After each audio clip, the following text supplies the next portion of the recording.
let me ask you to this question, whether there's bell curve or any research on race differences, can that be used to increase the amount of racism in the world? Can that be used to increase the amount of hate in the world? My sense is there is such enormous reservoirs of hate and racism that have nothing to do with scientific knowledge of the data that speak against that no, I don't want to give racist groups a veto power over what scientists study. The following is a conversation with Richard Heyer on the science of human intelligence. This is a highly controversial topic, but a critically important one for understanding the human mind. I hope you will join me in not shying away from difficult topics like this, and instead, let us try to navigate it with empathy, rigor, and grace. If you're watching this on video now, I should mention that I'm recording this introduction in an undisclosed location somewhere in the world. I'm safe and happy, and life is beautiful. This is the Lex Fridman podcast. To support it, please check out our sponsors in the description. And now, dear friends, here's Richard Heyer. What are the measures of human intelligence, and how do we measure it? Everybody has an idea of what they mean by intelligence. In the vernacular, what I mean by intelligence is just being smart, how well you reason, how well you figure things out, what you do when you don't know what to do. Those are just kind of everyday common sense definitions of how people use the word intelligence. If you want to do research on intelligence, measuring something that you can study scientifically is a little trickier. And what almost all researchers who study intelligence use is the concept called the G factor, general intelligence. And that is what is common. That is a mental ability that is common to virtually all tests of mental abilities. What's the origin of the term G factor, by the way? It's such a funny word for such a fundamental human thing. The general factor, I really started with Charles Spearman. And he noticed, this is like, more than 100 years ago. He noticed that when you tested people with different tests, all the tests were correlated positively. And so he was looking at student exams and things. And he invented the correlation coefficient, essentially. And when he used it to look at student performance on various topics, he found all the scores were correlated with each other, and they were all positive correlations. So he inferred from this that there must be some common factor that was irrespective of the content of the test. And positive correlation means if you do well on the first test, you're likely to do well on the second test. And presumably that holds for tests across even disciplines. So not within subject, but across subjects. So that's where the general comes in. Something about general intelligence. So when you were talking about measuring intelligence and trying to figure out something difficult about this world and how to solve the puzzles of this world, that means generally speaking, not some specific test, but across all tests. Absolutely right. And people get hung up on this because they say, well, what about the ability to do X? Isn't that independent? And they said, I know somebody who's very good at this, but not so good at this other thing. Yeah. And so there are a lot of examples like that, but it's a general tendency. So exceptions really don't disprove. Your everyday experience is not the same as what the data actually show. And your everyday experience, when you say, oh, I know someone who's good at X, but not so good at Y, that doesn't contradict the statement he's not so good, but he's not the opposite. It's not a negative correlation. Okay, so we're not, with our anecdotal data, I know a guy who's really good at solving some kind of visual thing. That's not sufficient for us to understand actually the depths of that person's intelligence. So, how this idea of G factor, um, how much evidence is there? How strong, given across the decades that this idea has been around, how much has it been held up that there is a universal uh, sort of horsepower of intelligence that's underneath all of it, all the different tests we do to try to get to this thing in the depths of the human mind that's a universal stable measure of a person's intelligence. You used a couple of words in there, Yeah, stable and. we have to be precise with words. I was Well, hoping we can get away with being poetic. we can. There's a lot about research in general, not just intelligence research, that is poetic. Science has a poetic aspect to it. And good scientists are very intuitive. They're not just, hey, these are the numbers. You have to kind of step back and see the big picture. When it comes to intelligence research, you asked, how well has this general concept held up? And I think I can say, without fear of being empirically contradicted, that it is the most replicated finding in all of psychology. Now, some cynics may say, well, big deal, psychology. We all know there's a replication crisis in psychology, and a lot of this stuff doesn't replicate. That's all true. There is no replication crisis when it comes to studying the existence of this general factor.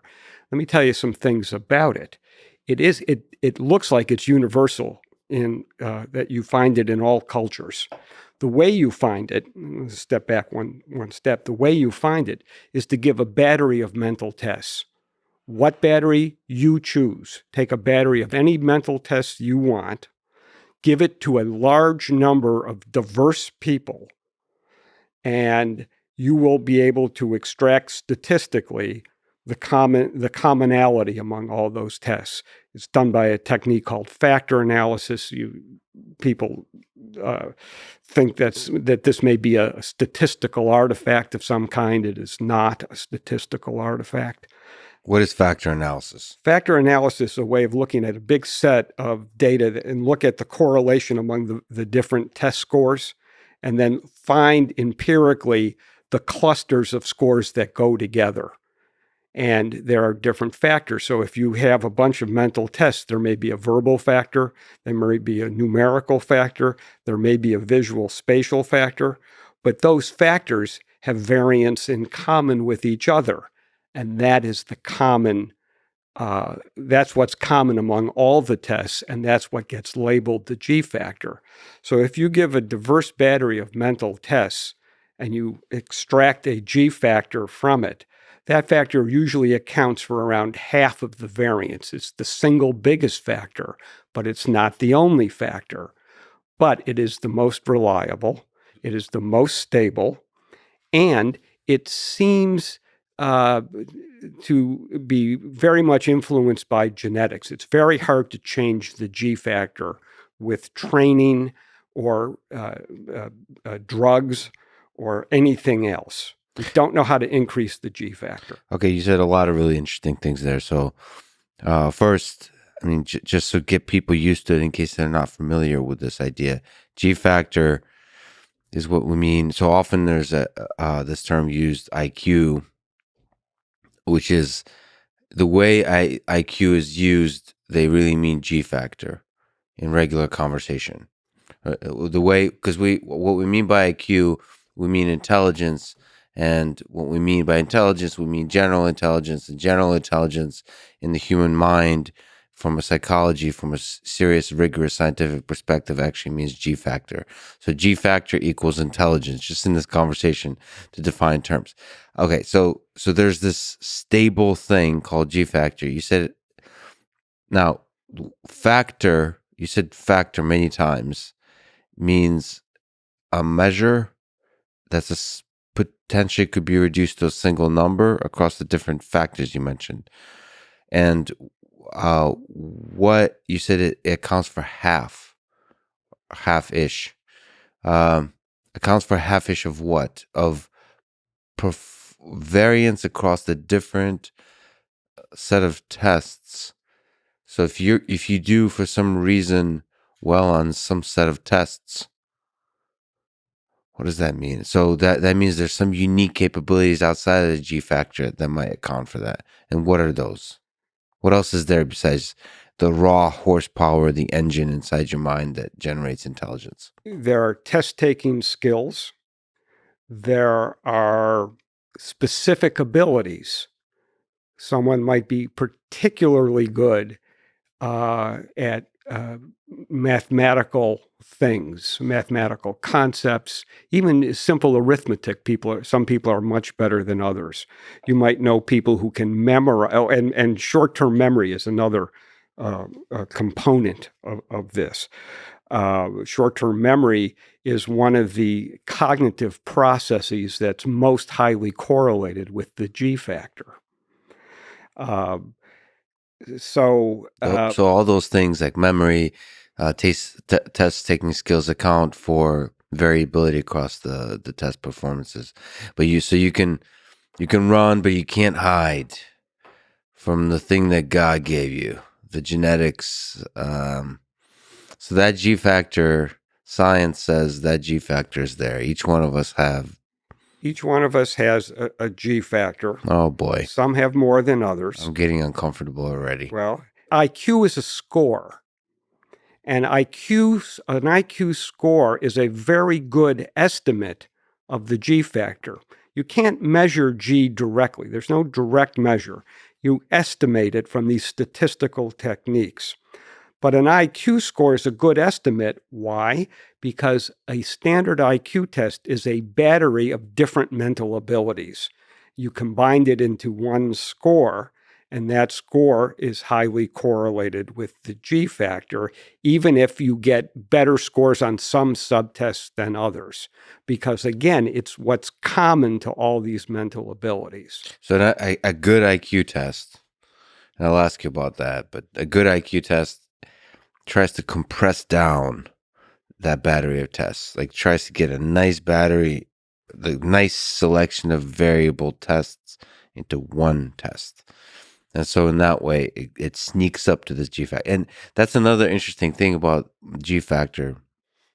Now first of all, you have a great book on the neuroscience of intelligence. You have a great course, which is when I first learned. You're a great teacher. Let me just say. Thank you. Your course at the teaching company, I hope I'm saying that correctly. The Intelligent Brain. The Intelligent Brain is when I first heard about this G factor, this mysterious thing that lurks in the darkness that we cannot quite shine a light on. We're trying to sneak up on. So the fact that there's this stable measure of intelligence, we can't measure directly. But we can come up with a battery test or one test that includes a battery of variable type of questions that can reliably or attempt to estimate in a stable way that G factor. That's a fascinating idea. So for me as an AI person, it's fascinating. It's fascinating there's something stable like that about the human mind, especially if it's grounded in genetics. It's both fascinating that as a researcher of the human mind and all the human psychological, sociological, ethical questions that start arising, it makes me uncomfortable. But truth can be uncomfortable. You know, I get that a lot about being uncomfortable talking about this. Let me go back and just say one more empirical thing. Yes. It doesn't matter which battery of tests you use. So there are countless tests. You can take any 12 of them at random, extract a G factor, and another 12 at random and extract a G factor. And those G factors will be highly correlated, like over 0.9 with each other. So it is a ubiquitous, it doesn't depend on the content of the test is what I'm trying to say. Yes. It is general among all those tests of mental ability. And tests of mental abilities include things like, playing poker. Your skill at poker is not unrelated to G. Your skill at anything that requires reasoning and thinking, anything from spelling, arithmetic, more complex things, this concept is ubiquitous. And when you do batteries of tests in different cultures, you get the same thing. So this says something interesting about the human mind, that as a computer is designed to be general. So that means you can, so it's not easily made specialized, meaning if you're going to be good at one thing, Miyamoto Musashi has this quote. He's an ancient warrior, famous for the Book of Five Rings in the martial arts world. And the quote goes, if you know the way broadly, you will see it in everything.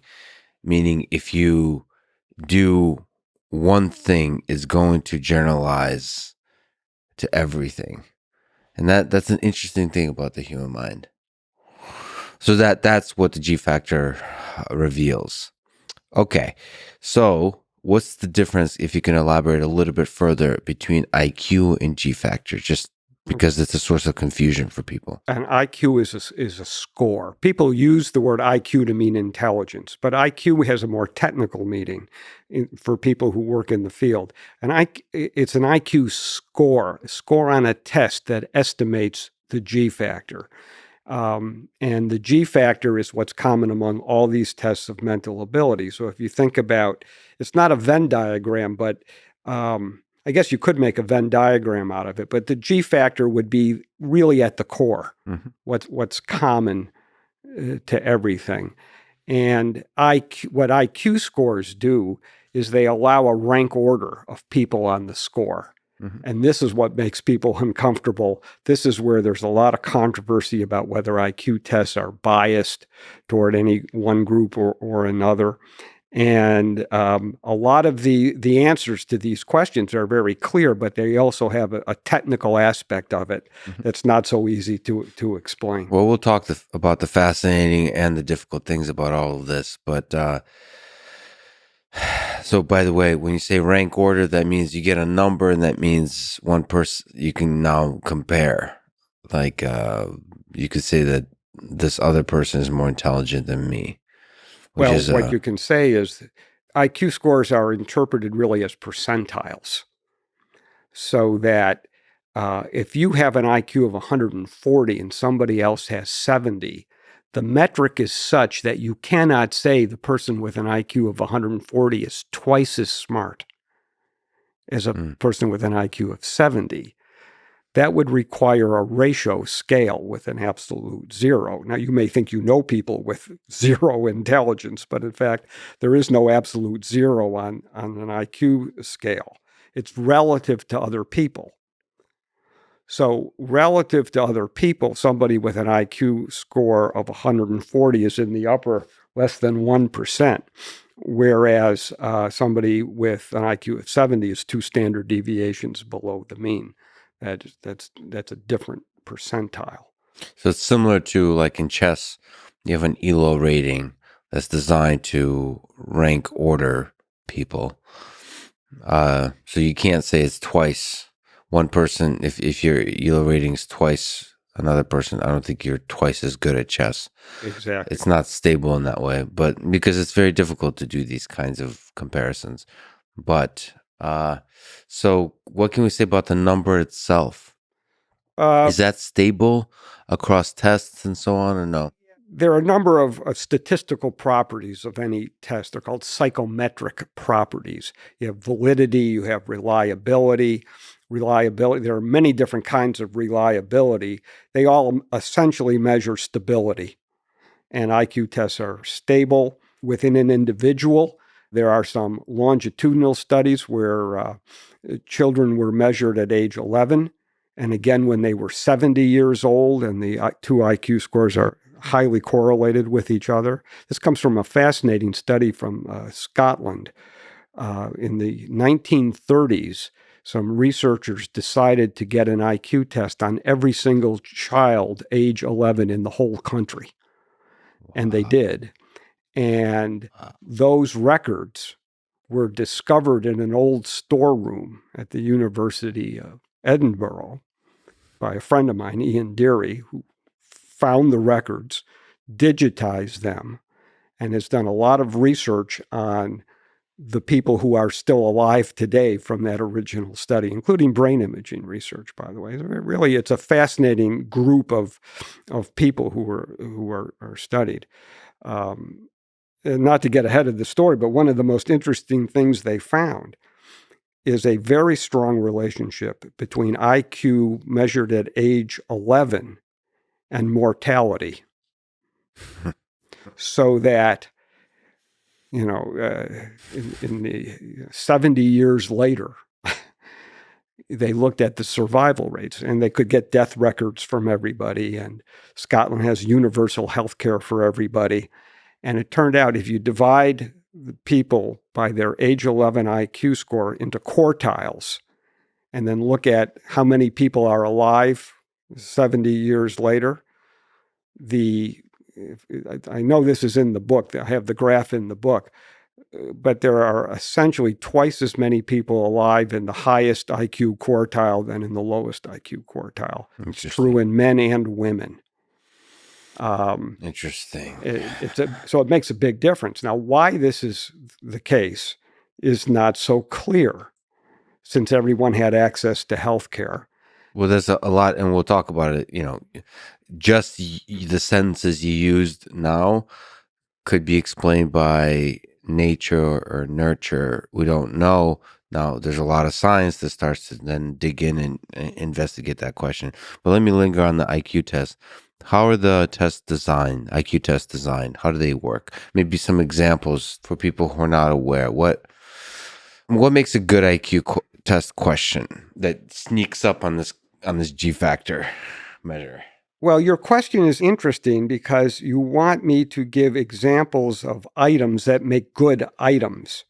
And what makes a good item is not so much its content, but its empirical relationship to the total score that turns out to be valid by other means. Yeah. So, for example, let me give you an odd example from personality testing. Nice. So there's a personality test called the Minnesota Multiphasic Personality Inventory, MMPI. Been around for decades. I've heard about this test recently because of the Johnny Depp and Amber Heard trial. I don't know if you've been paying attention to that, but I have not been paying attention to it. They had psychologists on the stand, and they were talking. Apparently, those psychologists did. Again, I'm learning so much from this trial. They did different a battery of tests to diagnose personality disorders. Apparently, there's that systematic way of doing so, and the Minnesota one is one of the ones that there's the most science on. There's a lot of great papers, which were all continuously cited on the stand, which is fascinating to watch. Well, sorry, a little bit of a tangent. It's okay. I mean, this is interesting because you're right. It's been around for decades. There's a lot of scientific research on the psychometric properties of the test, including what it predicts with respect to different categories of personality disorder. Mm-hmm. But what I want to mention is the content of the items on that test. All of the items are essentially true-false items. True or false, I prefer a shower to a bath. Mm-hmm. True or false, I think Lincoln was a better president than Washington. Mm-hmm. What does that have to do? And the point is the content of these items. Nobody knows why these items in aggregate predict anything, but empirically they do. It's a technique of choosing items for a test that is called dust bowl empiricism. That the content doesn't matter, but for some reason, when you get a criterion group of people with this disorder and you compare them to people without that disorder, these are the items that distinguish, irrespective of content. It's a hard concept to grasp. Well, first of all, it's fascinating, but because I consider myself part psychologist because I love human-robot interaction, and that's a problem. Half of that problem is a psychology problem because there's a human. So designing these tests to get at the questions is the fascinating part. Like, how do you get to like what does Dust Bowl empiricism refer to? Does it refer to the final result. Yeah, so it's the test is Dust Bowl empiricism, but how do you arrive at the battery of questions? I presume one of the things. Now, again, I'm going to the excellent testimony in that trial. The explanation, because they explain the tests. That a bunch of the questions are kind of make you forget that you're taking a test. Like, it makes it very difficult for you to somehow figure out what you're supposed to answer. Yes, it's called social desirability. But we're getting a little far afield because I only wanted to give that example of Dust Bowl empiricism. When we talk about the items on an IQ test, many of those items in the Dust Bowl empiricism method have no face validity. In other words, they don't look like they measure anything. Yes. Whereas most intelligence tests, the items actually look like they're measuring some mental ability. So here's one of the... So you were bringing that up as an example as what it is not. Yes. Got it. Okay. So I don't want to go too far afield on it. Too far afield is actually one of the names of this podcast. So so I should mention that. Far afield. Yeah. Far afield. Yeah. So anyway, sorry. So they feel the questions look like they pass the face validity test. And some more than others. So for example, let me give you a couple of things here. One of the subtests on a standard IQ test is general information. Let me just think a little bit because I don't want to give you the actual item. But if I said, how far is it between Washington, D.C. and Miami, Florida? Within 500 miles, plus or minus. Well, it's not a fact most people memorize, but you know something about geography. You say, well, I flew there once. I know planes fly 500 miles. You can kind of make an estimate. But it's also seems like it would be very cultural, so there's that kind of general information. Then there's vocabulary test. What does regatta mean? And I choose that word because that word was removed from the IQ test because people complained that disadvantaged people would not know that word just from their everyday life. Okay. Here's another example from a different kind of subtest. What's regatta, by the way? A regatta is I think I'm disadvantaged. A sailing competition, a competition with boats. Not necessarily sailing, but a competition with boats. Yep. Okay. I'm proudly disadvantaged in that way. Okay, excellent. So that was removed. Okay. Anyway, you were saying. Okay. So here's another subtest. I'm going to repeat a string of numbers, and when I'm done, I want you to repeat them back to me. Mm-hmm. Ready? Mm-hmm. Okay. 7, 4, 2, 8, 1, 6. That's way too many. 7, 4, 2, 8, 1, 6. Okay. You get the idea. Now, the actual test starts with a smaller number, like 2 numbers, and then it is people get it right. You keep going, adding to the string of numbers until they can't do it anymore. Yeah. Okay, but now try this. I'm going to say some numbers, and when I'm done, I want you to repeat them to me backwards. I quit. Okay. Now, so I gave you some examples of the kind of items on an IQ test. Yes. General information. I can't even remember all of it. General information, vocabulary, digit span forward and digit span backward. Well, you said I can't even remember them. That's a good question for me. What does memory have to do with G factor? Well, let's hold on. Okay, all right. Sorry. Let's just talk about these examples. Now, some of those items seem very cultural, and others seem less cultural. Which ones do you think scores on which subtest are most highly correlated with the G factor? Well, the intuitive answer is less cultural. Well, it turns out vocabulary is highly correlated, and it turns out that digit span backwards is highly correlated. Right. Now, How do you figure? now you have decades of research to answer the question, how do you figure? Right. So now there's like good research that gives you intuition about what kind of questions get at it. Just like um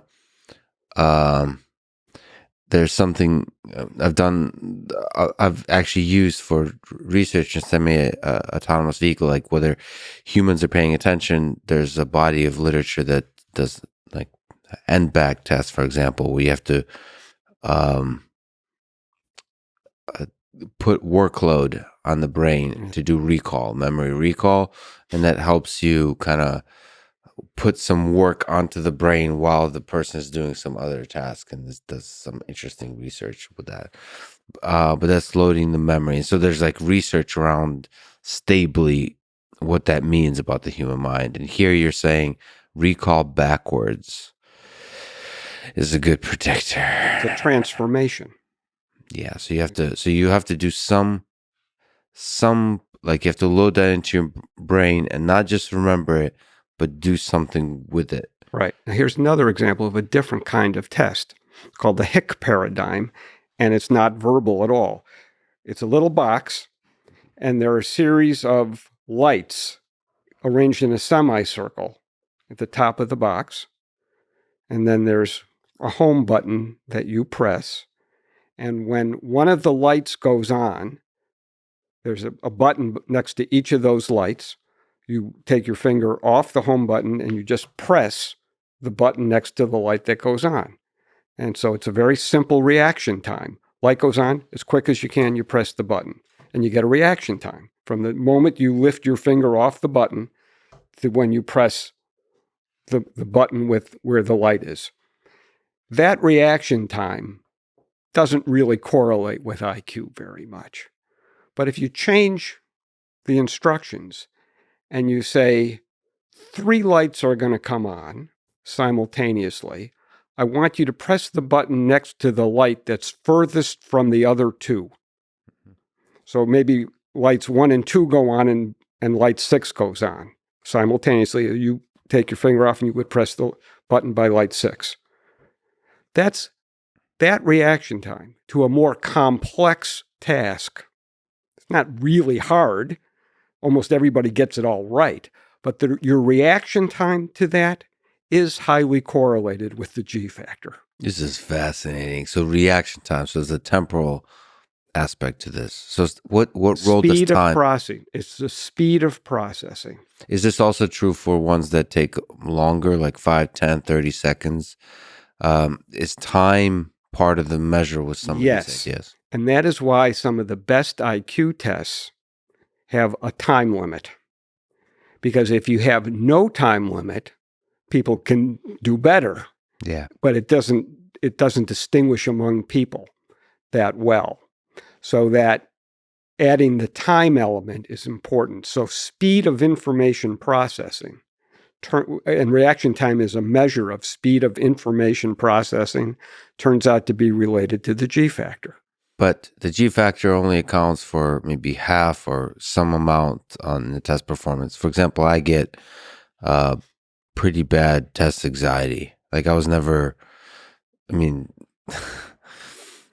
just don't enjoy tests. I enjoy going back into my cave and working. Like I've always enjoyed homework way more than tests.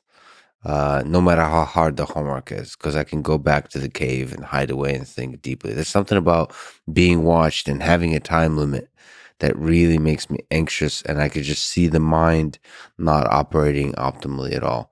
But you're saying underneath there's still a G factor. There's still question.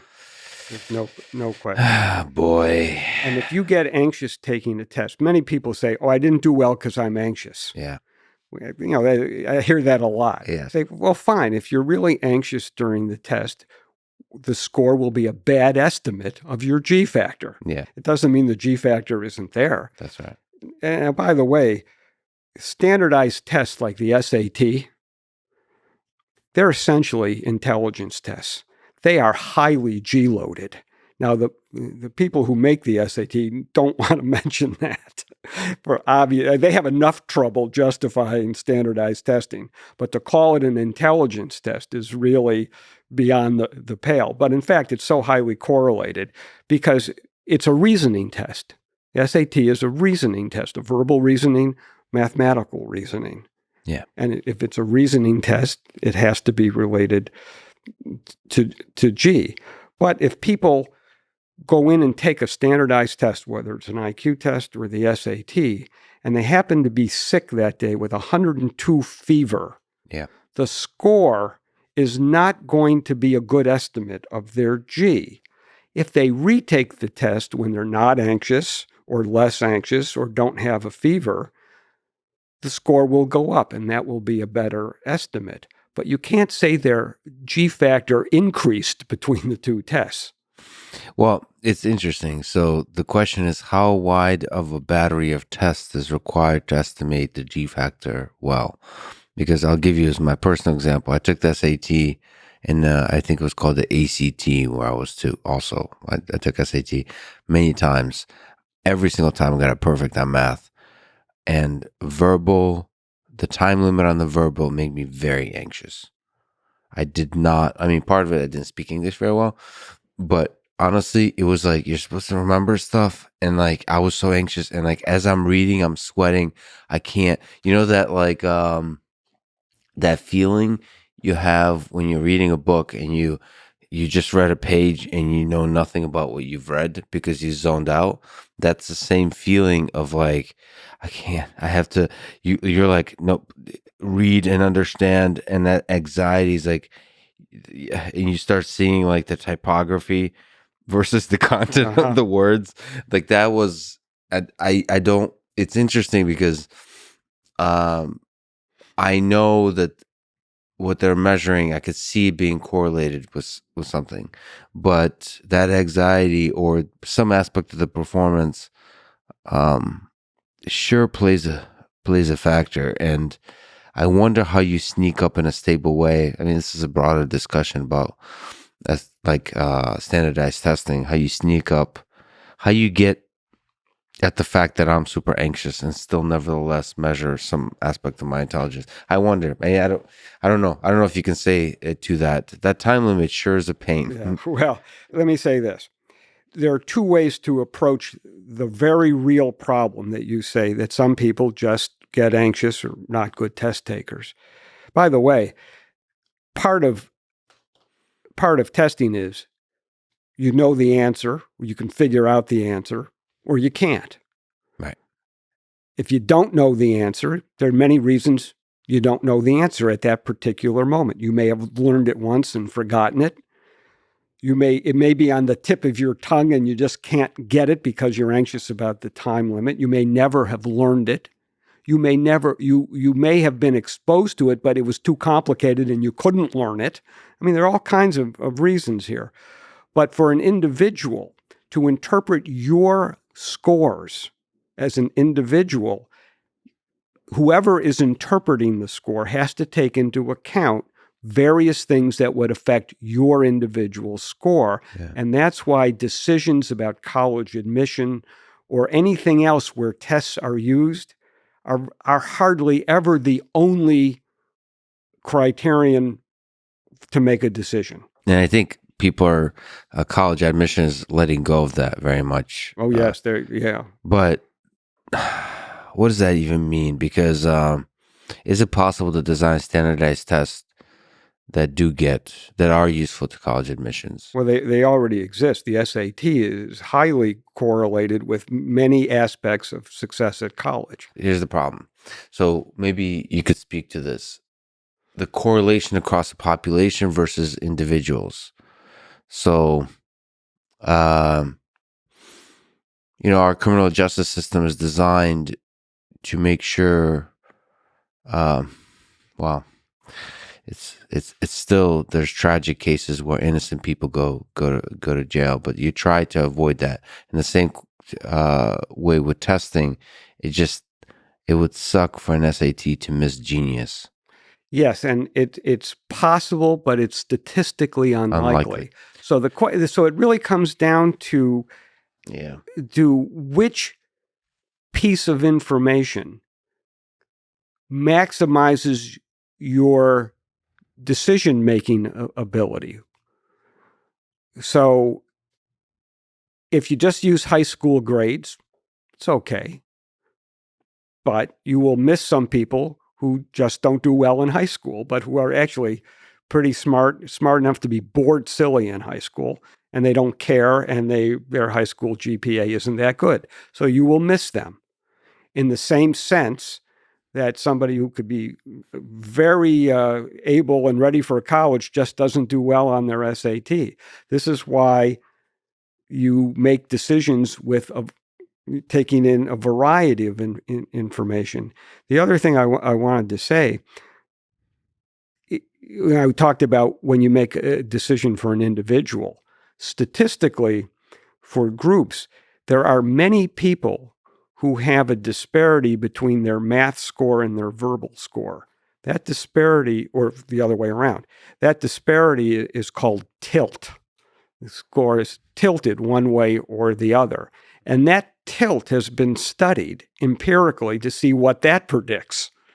And in fact, you can't make predictions about college success based on tilt. And mathematics is a good example. There are many people, especially non-native speakers of English, who come to this country, take the SATs, do very well on the math and not so well on the verbal.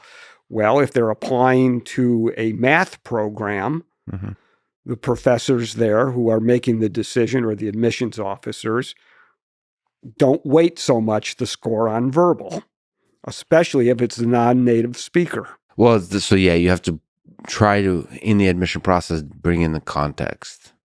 But non-native isn't really the problem. I mean, that was part of the problem for me. But it's the anxiety was, which it's interesting. It's interesting. Oh boy, reducing yourself down to numbers, but it's still true. It's still the truth. Well, it's a painful truth. That same anxiety that led me to be, to struggle with the SAT verbal tests, is still within me in all ways of life. So maybe that's not anxiety. Maybe that's something, like personality is also pretty stable. Personality is stable. Personality does impact the way you navigate life. Yeah. There's no question. Yeah. And we should say that the G factor in intelligence is not just about some kind of number on a paper.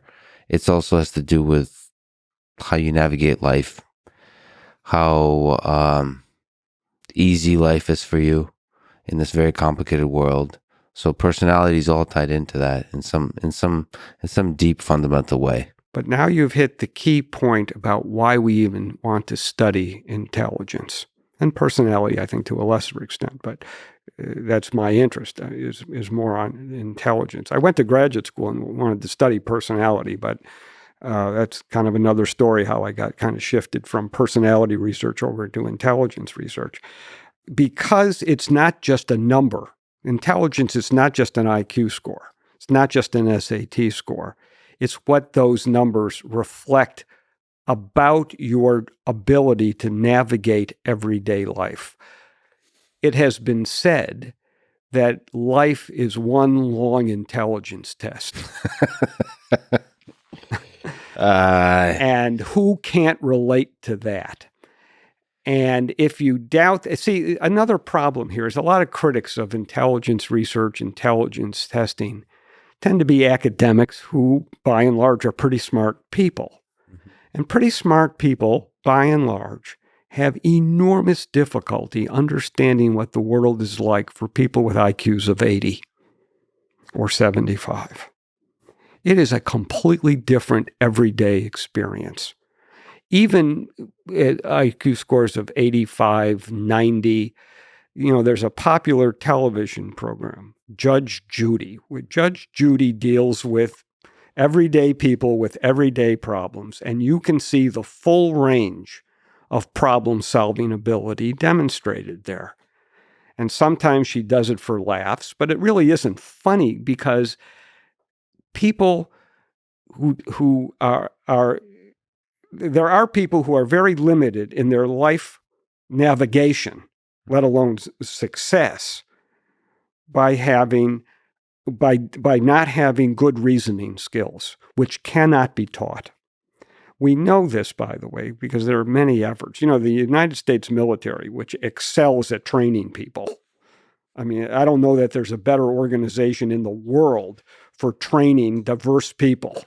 Mm-hmm. And they won't take people with IQs under, I think, 83 is the cutoff, because they have found they are unable to train people with lower IQs to do jobs in the military. So one of the things that G factor has to do with is learning.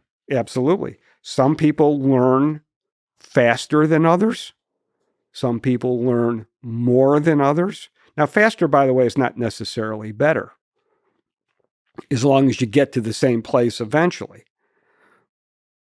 But, there are professional schools that want students who can learn the fastest because they can learn more or learn deeper, or all kinds of ideas about why you select people with the highest scores. And there's nothing funnier, by the way, to listen to a bunch of academics complain about the concept of intelligence and intelligence testing.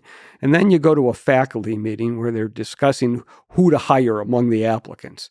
And all they talk about is how smart the person is.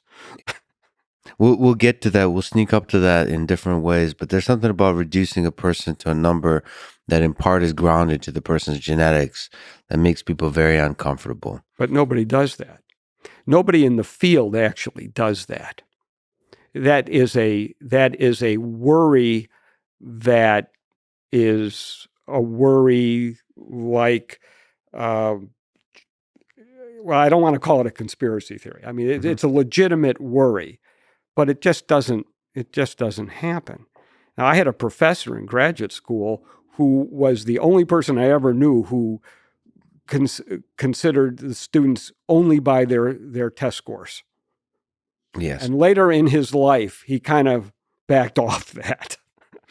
But let me ask you this. So we'll jump around. I'll come back to it, but I tend to. I've had like political discussions with people, and actually, my friend Michael Malice, he's an anarchist. I disagree with him on basically everything except the fact that love is a beautiful thing in this world. And he says this test about left versus right, whatever, it doesn't matter what the test is, but he believes, the question is, do you believe that some people are better than others? The question is ambiguous. Do you believe some people are better than others? And to me, sort of the immediate answer is no. It's a poetic question. It's an ambiguous question, right? Like, people want to, maybe the temptation to ask better at what? Better, like sports, so on. No. To me, I stand with the sort of the founding documents of this country, which is all men are created equal. There's a basic humanity. And there's something about tests of intelligence, just knowing that some people are different, like the science of intelligence that shows that some people are genetically in some stable way across a lifetime have a greater intelligence than others, makes people feel like some people are better than others, and that makes them very uncomfortable. And maybe you can speak to that, like the fact that some people are more intelligent than others in a way that's cannot be compensated through education, through anything you do in life. What do we do with that? Okay, there's a lot there. We haven't really talked about the genetics of it yet, but you are correct in that it is my interpretation of the data that genetics has a very important influence on the G factor. And this is controversial. We can talk about it. But if you think that genetics, that genes are deterministic, are always deterministic, that leads to kind of the worry that you expressed. But we know now in the 21st century that many genes are not deterministic, that are probabilistic, meaning their gene expression can be influenced. Now, whether they're influenced only by other biological variables or other genetic variables or environmental or cultural variables, that's where the controversy comes in. And we can discuss that in more detail if you like. But to go to the question about better, are people better? There's zero evidence that smart people are better with respect to important aspects of life, like honesty, even likability. I'm sure you know many very intelligent people who are not terribly likable or terribly kind or terribly honest. Is there something to be said? So, one of the things I've recently reread for the second time, I guess that's what the word reread means. The Rise and Fall of the Third Reich, which is, I think, the best telling of the rise and fall of Hitler. And one of the interesting things about the people that, how should I say it?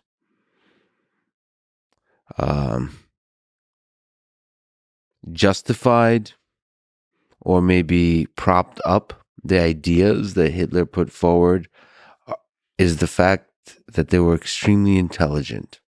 They were in the intellectual class.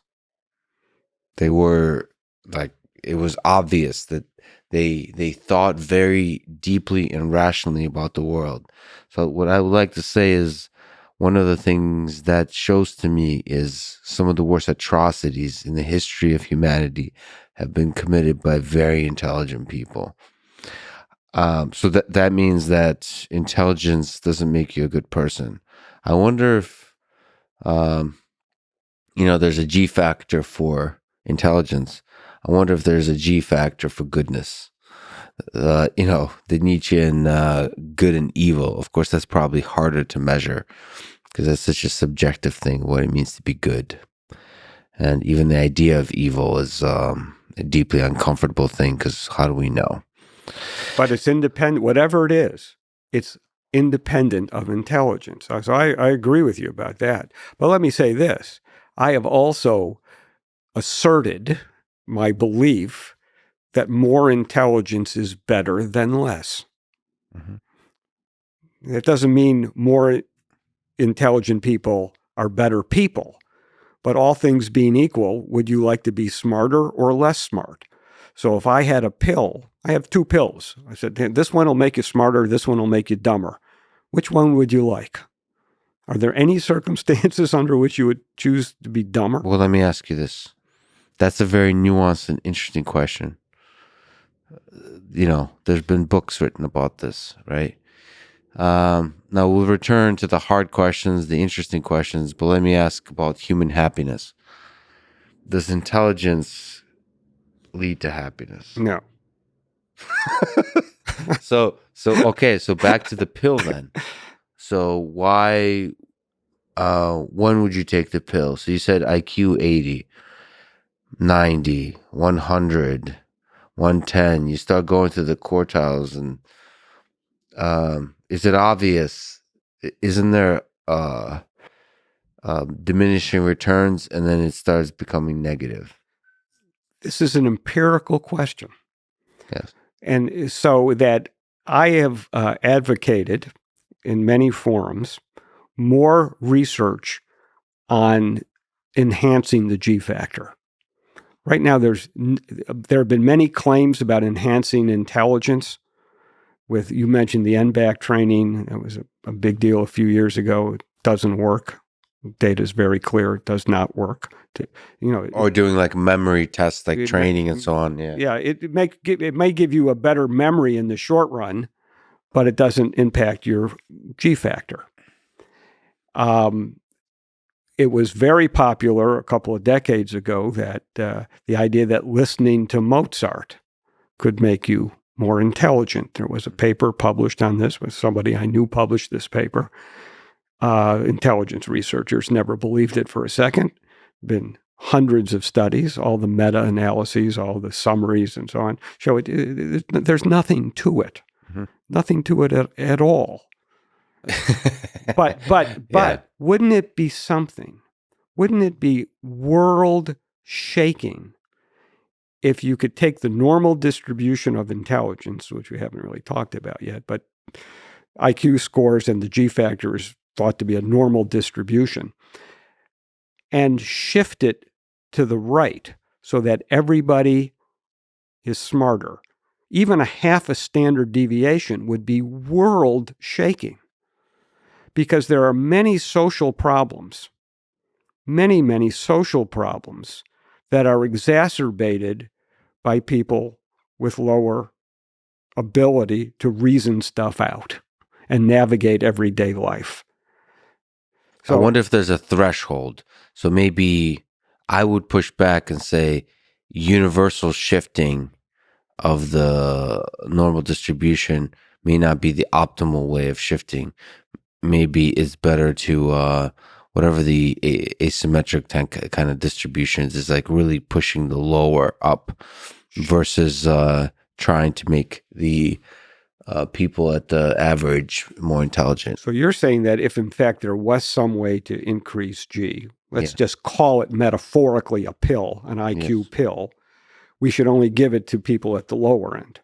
No, it's just intuitively, I can see that life becomes easier at the lower end. Yes. If it's increased, it becomes less and less. It is an empirical scientific question, but it becomes less and less obvious to me that more intelligence is better. At the high end, it not because it would make life easier, but it would make whatever problems you're working on more solvable. And if you are working on artificial intelligence, there's a tremendous potential for that to improve society. I understand, but so at the whatever problems you're working on, yes, but there's also the problem of the human condition.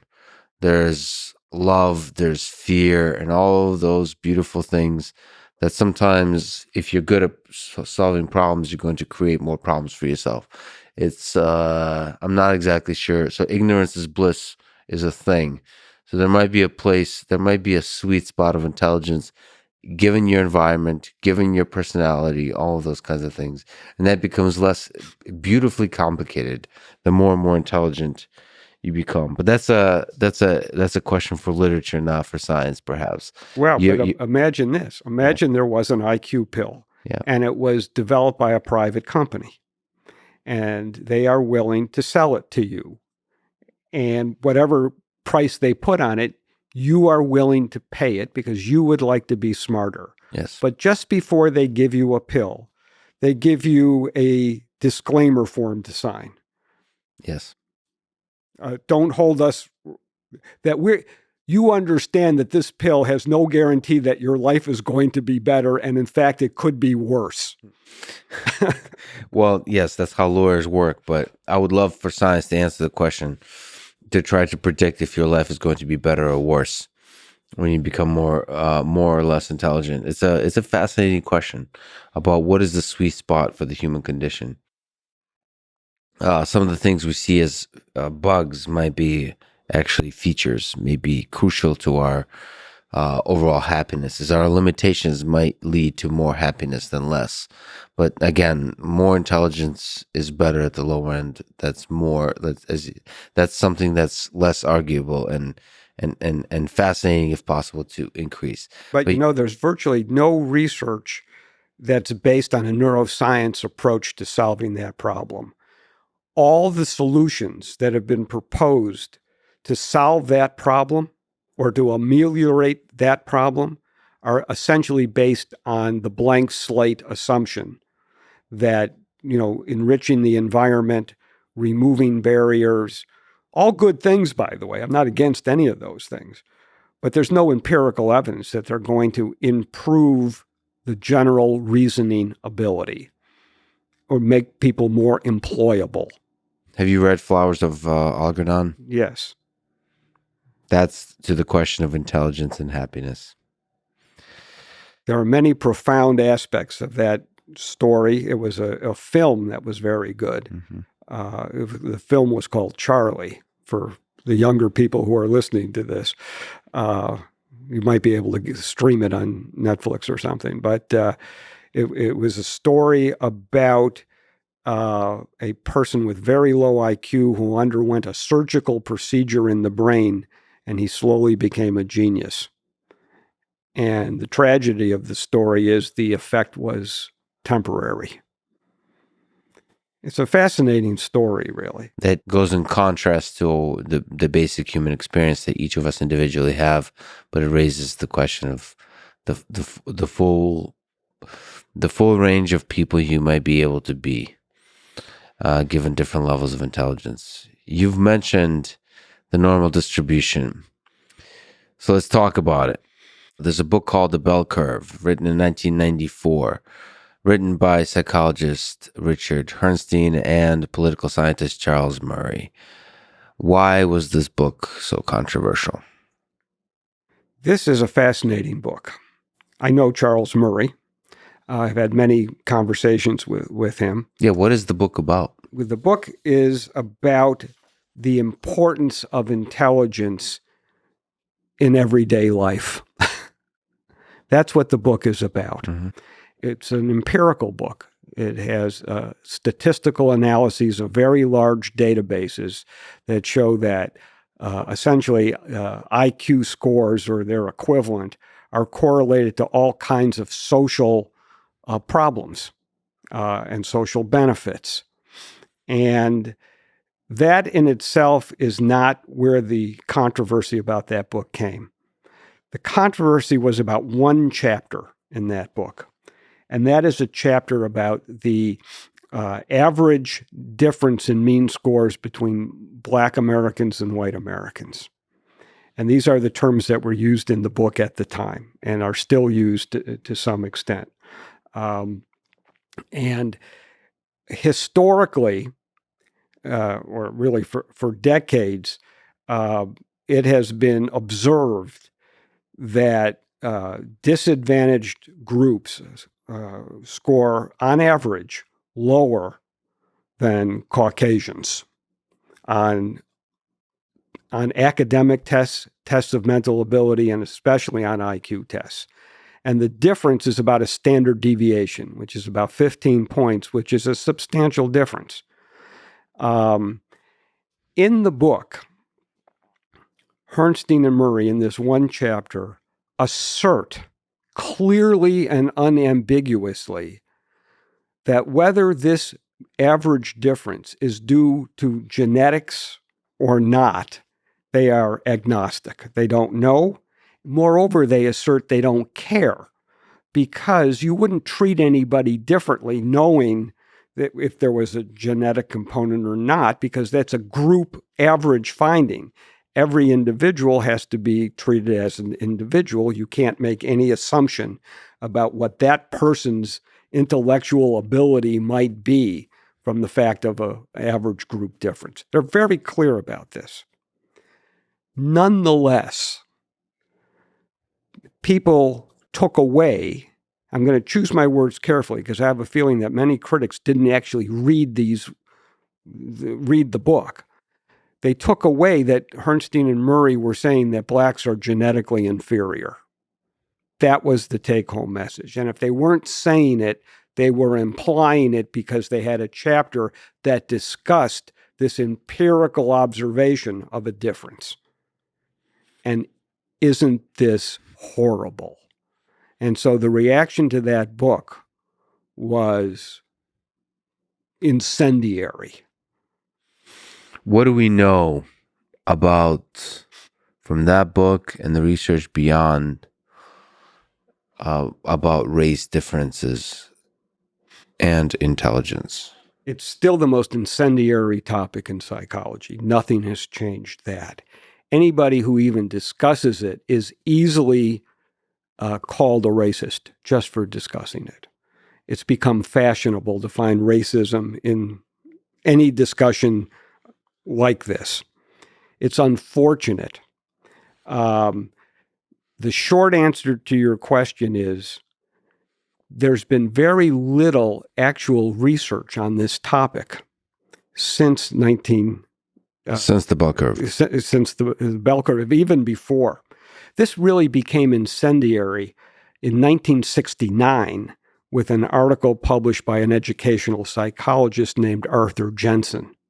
Let's just take a minute and go back to that to see the bell curve in a little bit more historical perspective. Arthur Jensen was an educational psychologist at UC Berkeley. I knew him as well. And in 1969 or 68, the Harvard Educational Review asked him to do a review article on the early childhood education programs that were designed to raise the IQs of minority students. This was before the federally funded Head Start program. Head Start had not really gotten underway at the time Jensen undertook his review of what were a number of demonstration programs. And these demonstration programs were for young children around kindergarten age, and they were specially designed to be cognitively stimulating, to provide lunches, do all the things that people thought would minimize this average gap of intelligence tests. There was a strong belief among virtually all psychologists that the cause of the gap was unequal opportunity due to racism, due to all negative things in the society. And if you could compensate for this, the gap would go away. So early childhood education back then was called literally compensatory education. Jensen looked at these programs. He was an empirical guy. He understood psychometrics. And he wrote it was over 100-page article detailing these programs and the flaws in their research design. Some of the programs reported IQ gains of, on average, 5 points, but a few reported 10, 20, and even 30-point gains. One was called the Miracle in Milwaukee. That investigator went to jail ultimately for fabricating data. But the point is that Jensen wrote an article that said, look, the opening sentence of his article is classic. The opening sentence is, I may not quote it exactly right, but it's, we have tried compensatory education and it has failed. And he showed that these gains were essentially nothing. You couldn't really document empirically any gains at all from these really earnest efforts to increase IQ. But he went a step further, a fateful step further. He said, not only have these efforts failed, but because they have had essentially no impact, we have to re-examine our assumption that these differences are caused by environmental things that we can address with education. We need to consider a genetic influence, whether there's a genetic influence on this group difference. So you said that this is one of the more controversial works. I think it's the most infamous paper in all of psychology, I would go on to say. Because in 1969, the genetic data was very skimpy on this question. Skimpy and controversial. It's always been controversial, but it was even skimpy and controversial. It's kind of a long story that I go into a little bit in more detail in the book Neuroscience of Intelligence. But to say he was vilified is an understatement. I mean, he couldn't talk at the American Psychological Association without bomb threats clearing the lecture hall. Campus security watched him all the time. They opened his mail. He had to retreat to a different address. This was one of the earliest kinds. This was before the internet and kind of internet social media mobs, but it was that intense. And I have written that overnight, after the publication of this article, all intelligence research became radioactive. Nobody wanted to talk about it.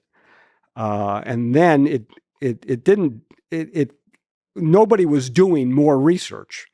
And then the bell curve came along, and the Jensen controversy was dying down. I have stories that Jensen told me about his interaction with the Nixon White House on this issue. I mean, this was like a really big deal. It was some unbelievable stories, but he told me this, so I kind of believe these stories. Nonetheless, 25 years later. 25 years later. So all the silence, basically saying, this, nobody wants to do this kind of research. There's so much pressure, so much attack against this kind of research. And here's sort of a bold, stupid, crazy people that decide to dive right back in. And I wonder how much discussion there was. Do we include this chapter or not? Murray has said they discussed it and they felt they should include it, and they were very careful in the way they wrote it, which did them no good. Yeah. So as a matter of fact, when the bell curve came out, it was so controversial. I got a call from a television show called Nightline. It was with a broadcaster called Ted Koppel, who had this evening show, I think it was on late at night, talked about news. It was a straight up news thing. Yeah. And a producer called and asked if I would be on it to talk about the bell curve. And I said, she asked me what I thought about the bell curve as a book. And I said, look, it's a very good book. It talks about the role of intelligence in society. And she said, no, what do you think about the chapter on race? That's what we want you to talk about. I remember this conversation. I said, well, she said, what would you say if you were on TV? And I said, well, what I would say is that it's not at all clear if there's any genetic component to intelligence, any differences. But if there were a strong genetic component, that would be a good thing. And, complete silence on the other end of the phone. Yeah. And she said, well, what do you mean? And I said, well, if it's the more genetic any difference is, the more it's biological. And if it's biological, we can figure out how to fix it. I see. That's interesting. She said, would you say that on television? Yes. And I said, no. And so that was the end of that. So that's for more like biology is within the reach of science. And the environment is a public policy, social, and all those kinds of things. From your perspective, whichever one you think is more amenable to solutions in the short term is the one that excites you. But you saying that it's good, the truth of genetic differences, no matter what, between groups, is a painful, harmful, potentially dangerous thing. So let me ask you to this question: whether there's bell curve or any research on race differences, can that be used to increase the amount of racism in the world? Can that be used to increase the amount of hate in the world? Do you think about this kind of stuff? I've thought about this a lot. Not as a scientist, but as a person. And my sense is there is such enormous reservoirs of hate and racism that have nothing to do with scientific knowledge of the data that speak against that no, I don't want to give racist groups a veto power over what scientists study. If you think that the differences, and by the way, virtually no one disagrees that there are differences in scores. It's all about what causes them and how to fix it. So if you think this is a cultural problem, then you must ask the problem, what do you want to change anything about the culture? Or are you okay with the culture because you don't feel it's appropriate to change a person's culture? So are you okay with that and the fact that that may lead to disadvantages in school achievement? It's a question. If you think it's environmental, what are the environmental parameters that can be fixed? I'll tell you one: lead from gasoline in the atmosphere, lead in paint, lead in water. That's an environmental toxin that society has the means to eliminate, and they should. Yeah, just to sort of trying to find some insight and conclusion to this very difficult topic. Is there been research on environment versus genetics, nature versus nurture, on this question of race differences? There is not. No one wants to do this research. First of all, it's hard research to do. Second of all, it's a minefield. No one wants to spend their career on it. Tenured people don't want to do it, let alone students. The way I talk about it, before I tell you the way I talk about it, I want to say one more thing about Jensen. He was once asked by a journalist straight out, "Are you a racist?" His answer was very interesting. His answer was, "I've thought about that a lot, and I've concluded it doesn't matter." Now, I know what he meant by this. The guts to say that. Wow. He was a very unusual person. I think he had a touch of Asperger's syndrome, to tell you the truth, because I saw him in many circumstances. He would be canceled on Twitter immediately with that sentence. Yeah. But what he meant was he had a hypothesis. Yeah. And with respect to group differences, he called it the default hypothesis. He said whatever factors affect individual intelligence are likely the same factors that affect group differences. It was the default, but it was a hypothesis. It should be tested. And if it turned out empirical tests didn't support the hypothesis, he was happy to move on to something else. He was absolutely committed to that scientific ideal. That it's an empirical question. We should look at it and let's see what happens. The scientific method cannot be racist from his perspective. It doesn't matter what the scientists, if they follow the scientific method, it doesn't matter what they believe. And if they are biased and they consciously or unconsciously bias the data, other people will come along to replicate it. They will fail, and the process over time will work. So let me push back on this idea, because psychology to me is full of gray areas. And what I've observed about psychology, even replication crisis aside, is that something about the media, something about journalism, something about the virality of ideas in the public sphere, they misinterpret. They take up things from studies, willfully or from ignorance, misinterpret findings and tell narratives around that. I personally believe, for me, I'm not saying that broadly about science, but for me, it's my responsibility to anticipate the ways in which findings will be misinterpreted. So I thought about this a lot because I published papers on semi-autonomous vehicles and those, cars, people die in cars. There's people that have written me letters saying, emails, nobody writes letters, I wish they did, that I have blood in my hands because of things I would say, positive or negative. There's consequences. In the same way, when you're a researcher of intelligence, I'm sure you might get emails, or at least people might believe that a finding of your study is going to be used by a large number of people to increase the amount of hate in the world. I think there's some responsibility on scientists, but for me, I think there's a great responsibility to anticipate the ways things will be misinterpreted.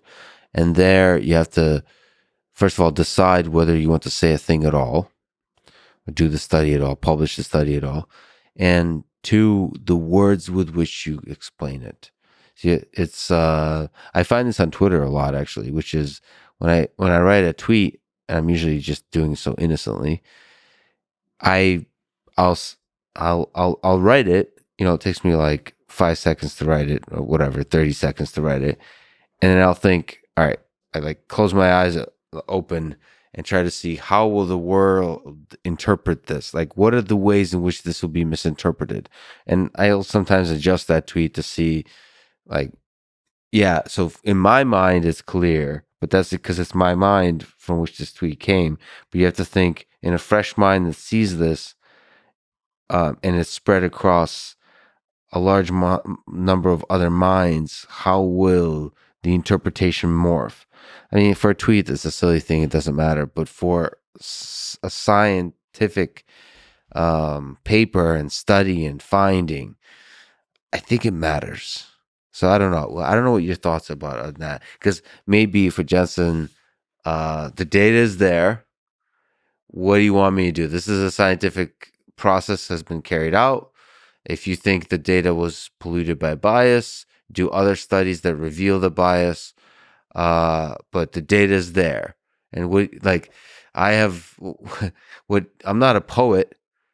I'm not a literary writer. Like, what do you want me to do? I'm just presenting you the data. What do you think on that spectrum? What's the role of a scientist?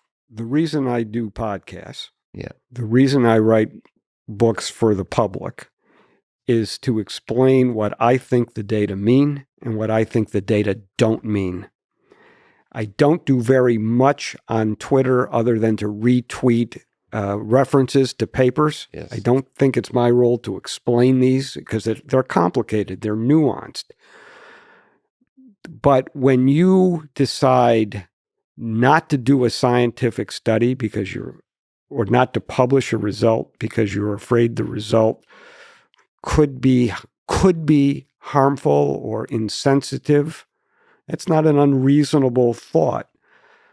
And people will make different conclusions and decisions about that. I wrote about this. I'm the editor of a journal called Intelligence, which publishes scientific papers. Sometimes we publish papers on group differences. Those papers sometimes are controversial. These papers are written for a scientific audience. They're not written for the Twitter audience. So I don't promote them very much on Twitter. But in a scientific paper, you have to now choose your words carefully also, because those papers are picked up by non-scientists, by writers of various kinds, and you have to be available to discuss what you're saying and what you're not saying. Sometimes you are successful at having a good conversation, like we are today, that doesn't start out pejorative. Other times I've been asked to participate in debates where my role would be to justify race science. Well, you can see you start out, and that was a BBC request that I received. I have so much. It's a love-hate relationship, mostly hate, with these shallow journalism organizations.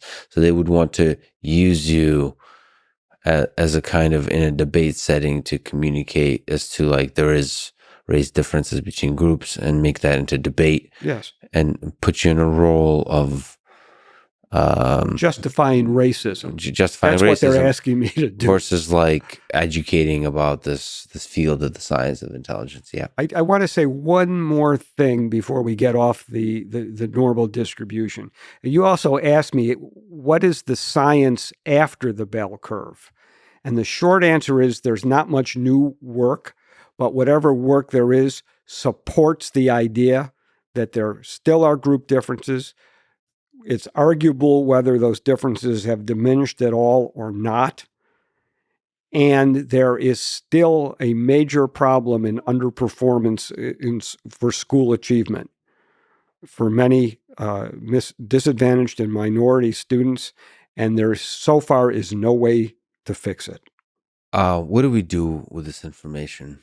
Is this? Is this now a task? Now we'll talk about the future on the neuroscience and the biology side, but in terms of this information as a society, in the public policy, in the political space, in the social space, what do we do with this information?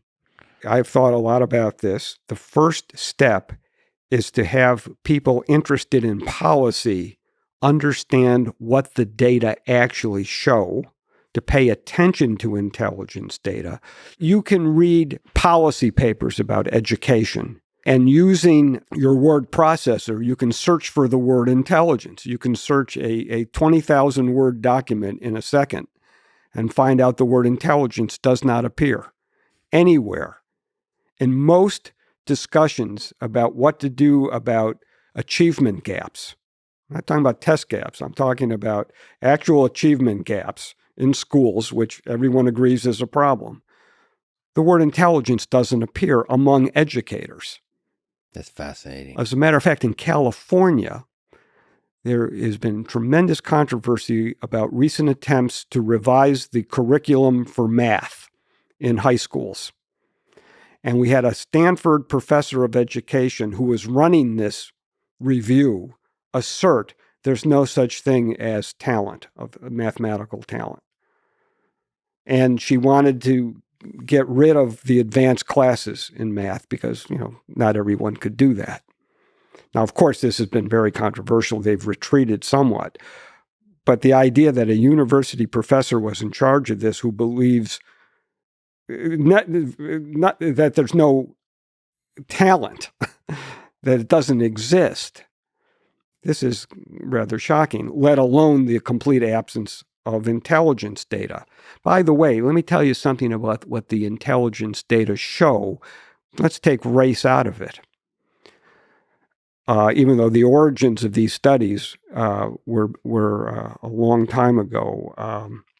I'm blocking on the name of the report. The Coleman Report was a famous report about education.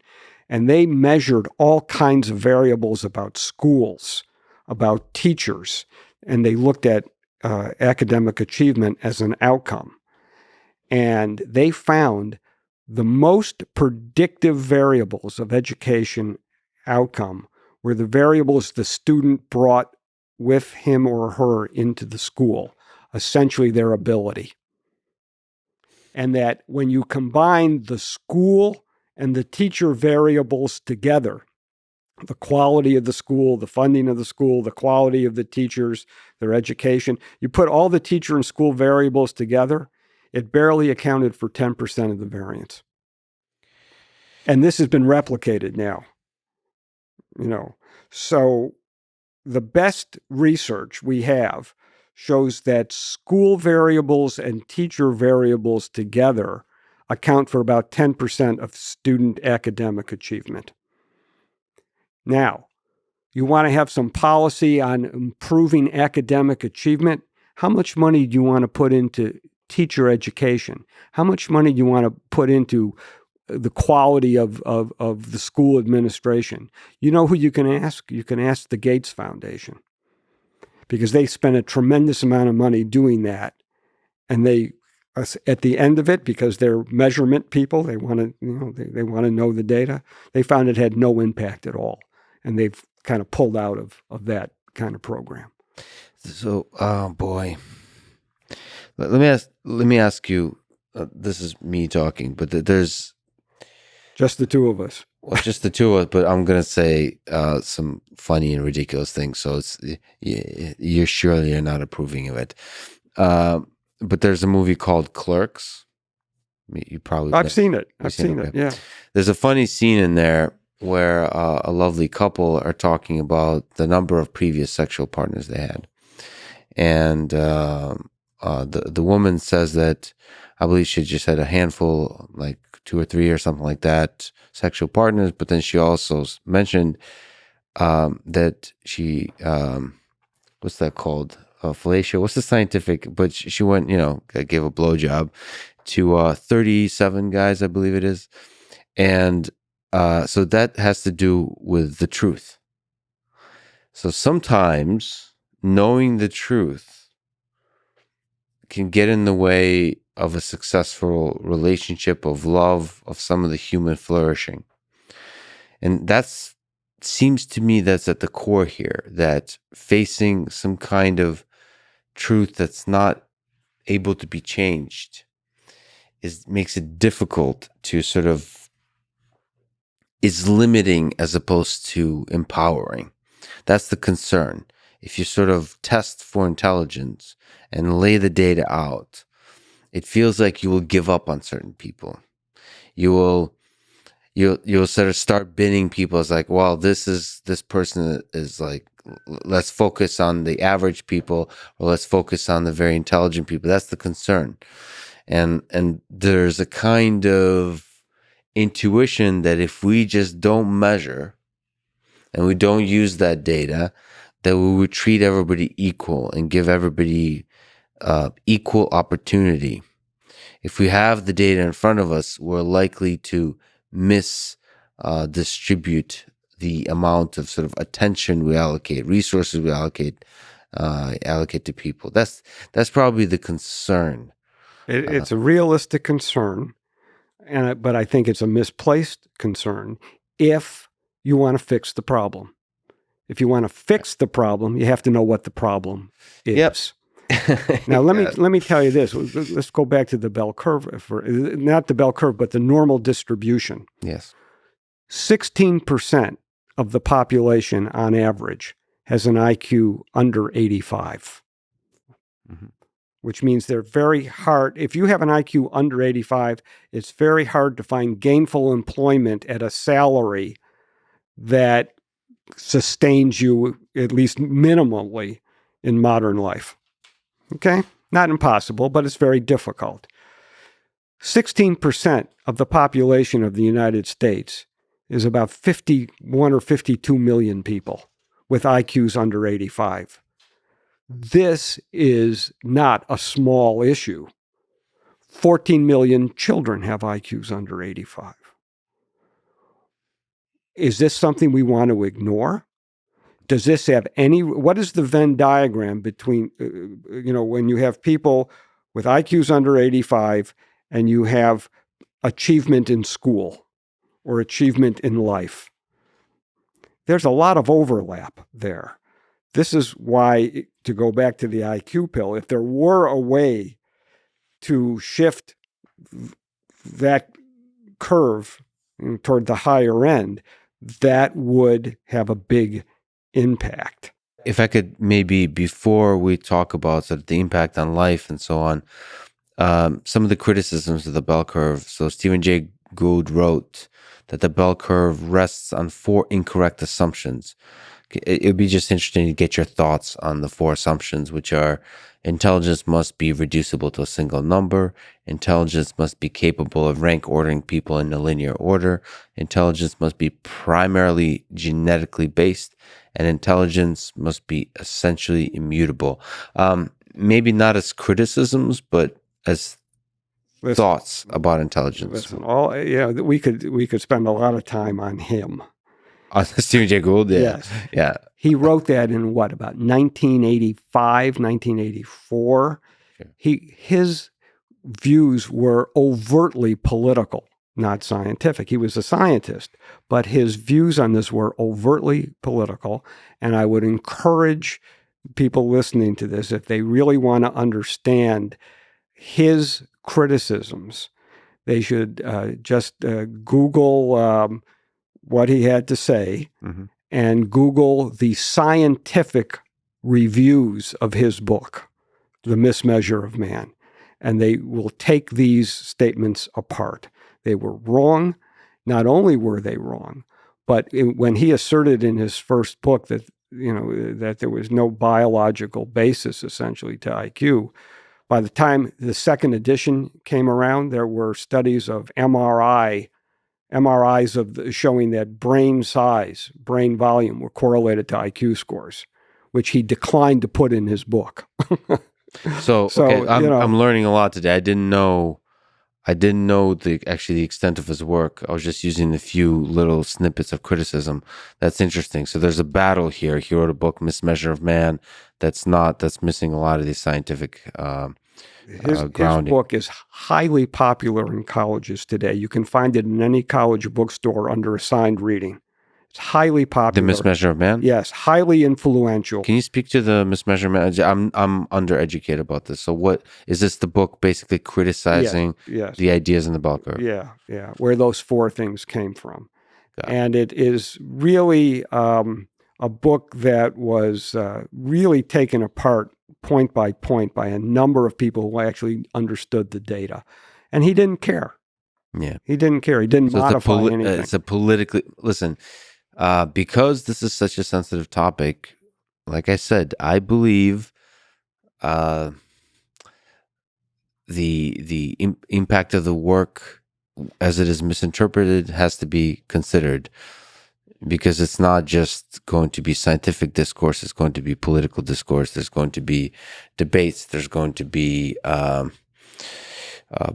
politically motivated people that will use messages in each direction, make something like the bell curve the enemy or the support for your for one's racist beliefs. And so I think you have to consider that, but it's difficult because Nietzsche was used by Hitler to justify a lot of his beliefs, and it's not exactly on Nietzsche to anticipate Hitler, so or how his ideas will be misinterpreted and used for evil. But there's a balance there. So I understand. This is really interesting. I didn't know. Is there any criticism of the book you find compelling or interesting or challenging to you from a scientific perspective? There were factual criticisms about the nature of the statistics that were used, the statistical analyses. These were more technical criticisms, and they were addressed by Murray in a couple of articles where he took all the criticisms and spoke to them. And people listening to this podcast can certainly find all those online. And it's very interesting. But Murray went on to write some additional books, two in the last couple of years. One about human diversity, where he goes through the data refuting the idea that race is only a social construct with no biological meaning. He discusses the data. It's a very good discussion. You don't have to agree with it, but he presents data in a cogent way. And he talks about the critics of that, and he talks about their data in a cogent, non-personal way. It's a very informative discussion. The book is called Human Diversity. He talks about race and he talks about gender, same thing, about sex differences. And more recently, he's written what might be his final say on this, a book called Facing Reality, where he talks about this again. So he can certainly defend himself. He doesn't need me to do that. But I would urge people who have heard about him and the bell curve and who think they know what's in it, you are likely incorrect, and you need to read it for yourself. But it is so scientifically, it's a serious subject. It's a difficult subject. Ethically, it's a difficult subject. Everything you said here calmly and thoughtfully is difficult. It's difficult for me to even consider that G factor exists. I don't mean from like that somehow G factor is inherently racist or sexist or whatever. It's just it's difficult in the way that considering the fact that we die one day is difficult. That we are limited by our biology is difficult, and it's at least from an American perspective, you would like to believe that everything is possible in this world. Well, that leads us to what I think we should do with this information. And what I think we should do with this information is unusual. Uh-oh. Because I think what we need to do is fund more neuroscience research on the molecular biology of learning and memory. Because one definition of intelligence is based on how much you can learn and how much you can remember. Yes. And if you accept that definition of intelligence, then there are molecular studies going on now, and Nobel Prizes being won on molecular biology or molecular neurobiology of learning and memory. Now, the step those researchers, those scientists need to take when it comes to intelligence is to focus on the concept of individual differences. Intelligence research has individual differences as its heart because it assumes that people differ on this variable, and those differences are meaningful and need understanding. Cognitive psychologists who have morphed into molecular biologists studying learning and memory hate the concept of individual differences historically. Some now are coming around to it. I once sat next to a Nobel Prize winner for his work on memory, and I asked him about individual differences, and he said, "Don't go there; it'll set us back 50 years." But and I said, "Don't you think they're the key, though, to understand? Why can some people remember more than others?" He said, "You don't want to go there." I think the 21st century will be remembered by the technology and the science that goes to individual differences, because we have now data, we have now the tools to much better to start to measure, start to estimate, not just on the sort of through tests and IQ test type of things, sort of outside the body kind of things, but measuring all kinds of stuff about the body. So yeah, truly go into the molecular biology, to the neurobiology, to the neuroscience. Let me ask you about life. How does intelligence correlate with or lead to or has anything to do with career success? You've mentioned these kinds of things, and is there any data? You had an excellent conversation with Jordan Peterson, for example. Is there any data on what intelligent means for success in life? Success in life, there is a tremendous amount of validity data that looked at intelligence test scores and various measures of life success. Now, of course, life success is a pretty broad topic, and not everybody agrees on, what success means. But there's general agreement on certain aspects of success that can be measured. Those, including life expectancy, like you said. Life expectancy. Now, there's life success. Life expectancy. That is such an interesting finding. But IQ scores are also correlated to things like income. Now, okay, so who thinks income means you're successful? That's not the point. The point is that income is one empirical measure in this culture that says something about your level of success. Now, you can define success in ways that have nothing to do with income. You can define success based on your evolutionary natural selection success. But for variables, and even that, by the way, is correlated to IQ in some studies. So, however you want to define success, IQ is important. It's not the only determinant. People get hung up on, well, what about personality? What about so-called emotional intelligence? Yes, all those things matter. The thing that matters empirically, the single thing that matters the most is your general ability, your general mental, intellectual ability, your reasoning ability. And the more complex your vocation, the more complex your job, the more G matters. G doesn't matter in a lot of occupations don't require complex thinking. And there are occupations like that, and G doesn't matter. Within an occupation, the G might not matter so much. So that if you look at all the professors at MIT, and had a way to rank order them on, there's a ceiling effect is what I'm saying. That, Also, when you get past a certain threshold, then there's impact on wealth, for example, or career success. However, that's defined in each individual discipline. But after a certain point, it doesn't matter. Actually, it does matter in certain things. So, for example, there is a very classic study that was started at Johns Hopkins when I was a graduate student there. I actually worked on this study at the very beginning. It's the study of mathematically and scientifically precocious youth.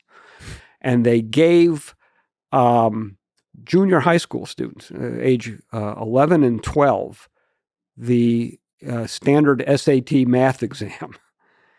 And they found a very large number of students scored very high on this exam. Not a large number. I mean, they found many students when they cast the net to all of Baltimore. They found a number of students who scored as high on the SAT math when they were 12 years old as incoming Hopkins freshmen. And they said, gee, now this is interesting. What shall we do now? And on a case-by-case basis, they got some of those kids into their local community college math programs. Many of those kids went on to be very successful. And now there's a 50-year follow-up of those kids.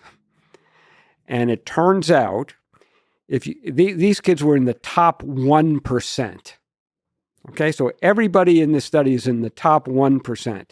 If you take that group, that rarefied group, and divide them into quartiles, so that you have the top 25% of the top 1% and the bottom 25% of the top 1%, you can find on measurable variables of success, the top quartile does better than the bottom quartile in the top 1%.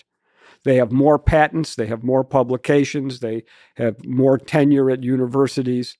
And this is based on you're dividing them based on their score at age 12. I wonder how much interesting data is in the variability, in the differences. So, but that's really, that's, oh boy, that's very interesting, but it's also, I don't know, somehow painful. I don't know why it's so painful.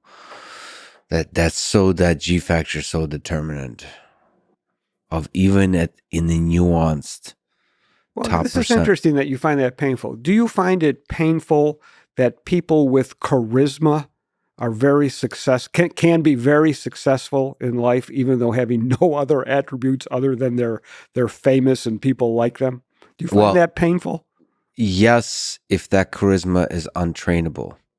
So one of the things, again, this is like I learned psychology from the Johnny Depp trial, but one of the things the personality psychologist, he can maybe speak to this because he had interest in this for a time, is she was saying that personality, technically speaking, is the thing that doesn't change over a lifetime. It's the thing I don't know if she was actually implying that you're born with it. Well, it's a trait. It's a trait that's relatively stable over time. I think that's generally correct. So to the degree your personality is stable over time, yes, that too is painful.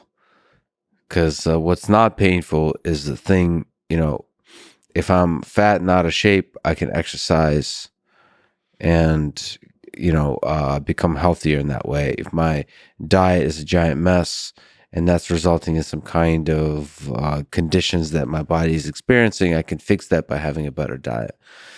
That sort of my actions, my willed actions can make a change. If charisma is part of the personality, that's the part of the charisma that is part of the personality that is stable. Yeah, that's painful too. Because it's like, oh shit, I'm stuck with this. Well, I mean, and this pretty much generalizes to every aspect of your being. This is who you are. You got to deal with it. And what it undermines, of course, is a realistic appreciation for this, undermines the fairly recent idea prevalent in this country that if you work hard, you can be anything you want to be, which has morphed from the original idea that if you work hard, you can be successful. Those are two different things. Yeah. And now we have, if you work hard, you can be anything you want to be. This is completely unrealistic. I'm sorry. It just is. Now, you can work hard and be successful. There's no question. But you know what? I could work very hard, and I am not going to be a successful theoretical physicist. I'm just not. That said, I mean, we should, because we had this conversation already, but it's good to repeat the fact that you're not going to be a theoretical physicist is not judgment on your basic humanity. Returning again to the all men, which means men and women are created equal. So again, some of the differences we're talking about in quote unquote success, wealth, number of whether you win a Nobel Prize or not, that doesn't put a measure on your basic humanity and basic value and even goodness of you as a human being, because that your basic role and value in society is largely within your control. It's some of these measures that we're talking about. It's good to remember this. One question about the Flynn effect. What is it? Are humans getting smarter over the years, over the decades, over the centuries? The Flynn effect is James Flynn, who passed away about a year ago, published a set of analyses going back a couple of decades when he first noticed this, that IQ scores, when you looked over the years, seemed to be drifting up. Mm-hmm. Now, this was not unknown to the people who make the test, because they renorm the test periodically, and they have to renorm the test periodically because what 10 items correct meant relative to other people 50 years ago is not the same as what 10 items mean relative today. People are getting more things correct.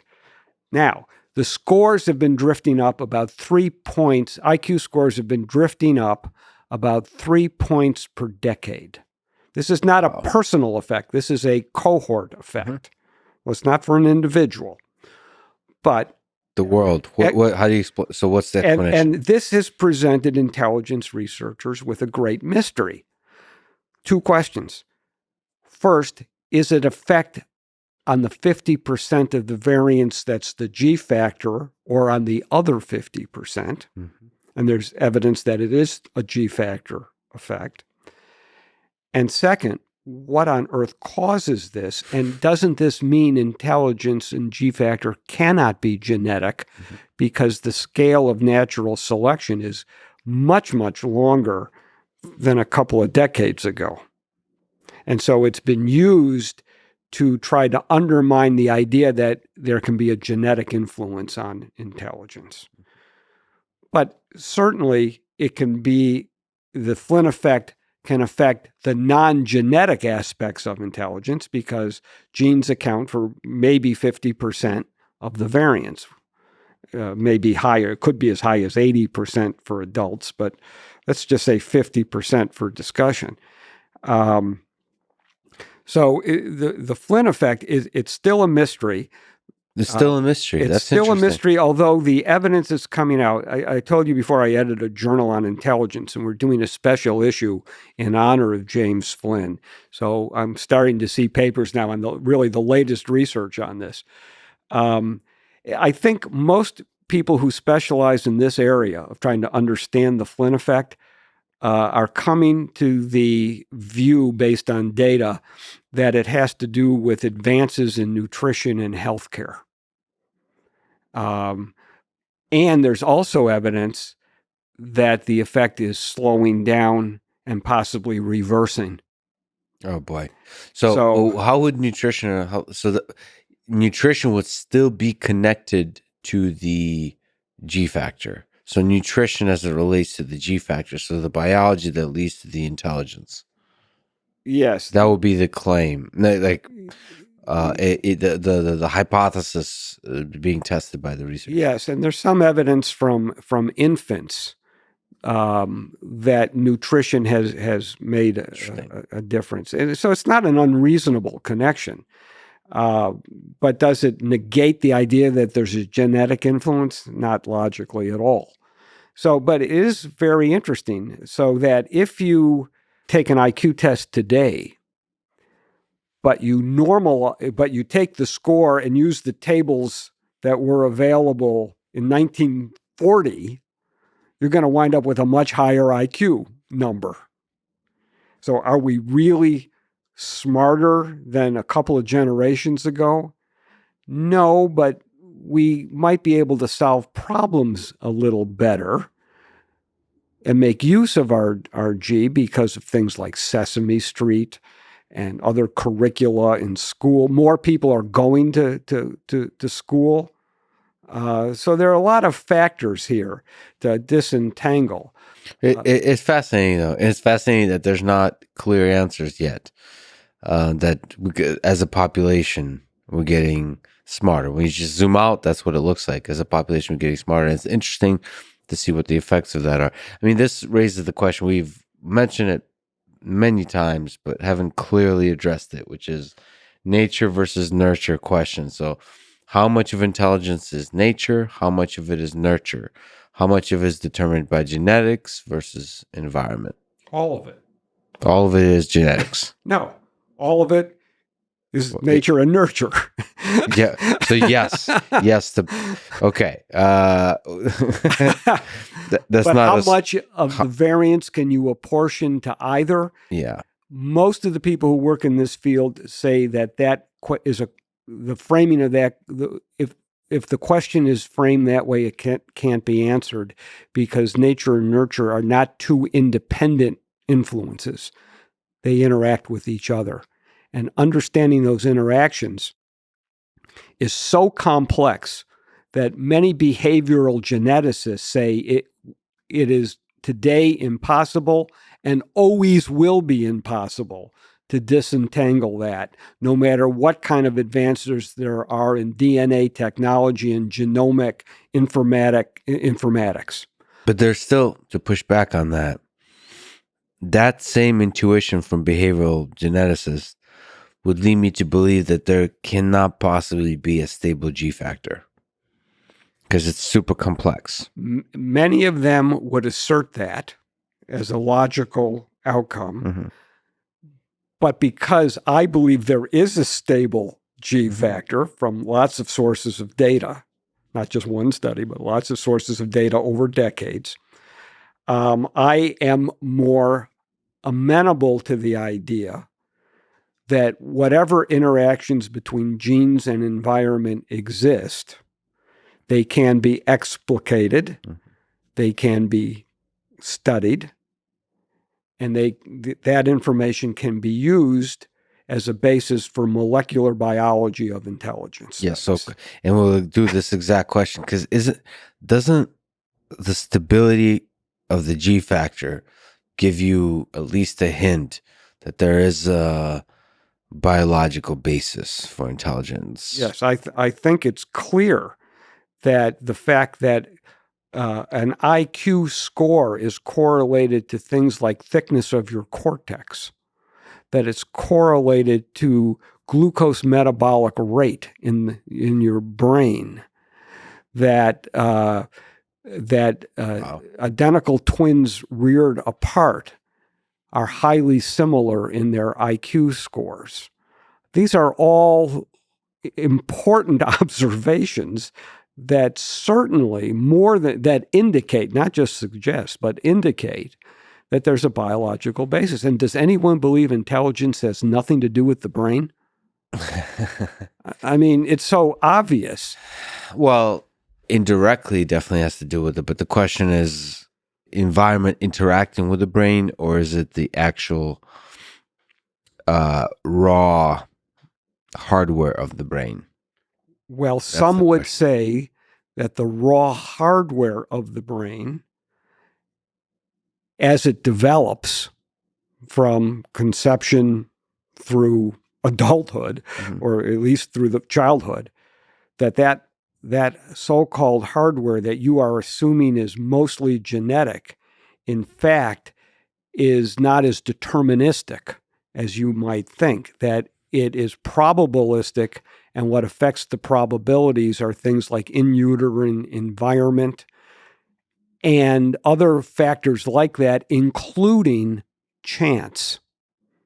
That chance affects the way the neurons are connecting during gestation.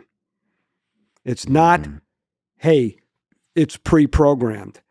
So there is pushback on the concept that genes provide a blueprint, that it's a lot more fluid. Well, but also, yeah, so there's a lot happens in the first few months of development.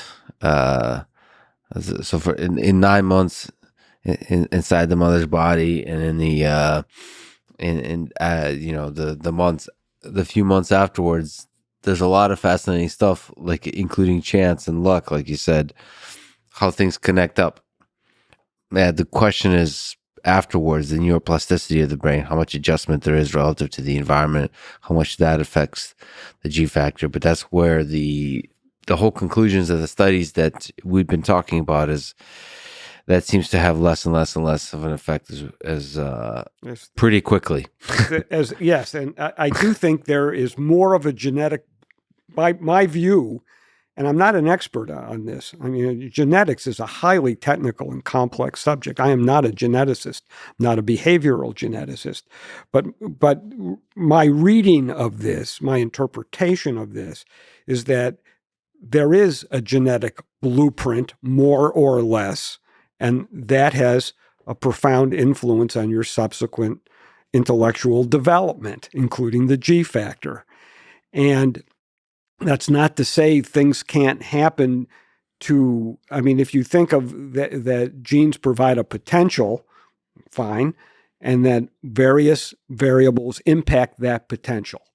And every parent of a newborn, implicitly or explicitly, wants to maximize that potential. This is why you buy educational toys. This is why you pay attention to organic baby food. This is why you do all these things, because you want your baby to be as healthy and as smart as possible. And every parent will say that.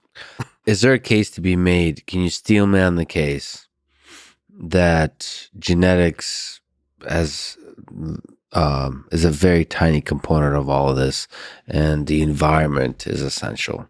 I don't think the data supports that genetics is a tiny component. I think the data support the idea that the genetics is a very important, and I don't say component, I say influence, a very important influence. And the environment is a lot less than people believe. Most people believe environment plays a big role. I'm not so sure. I guess what I'm asking you is, can you see where what you just said, it might be wrong?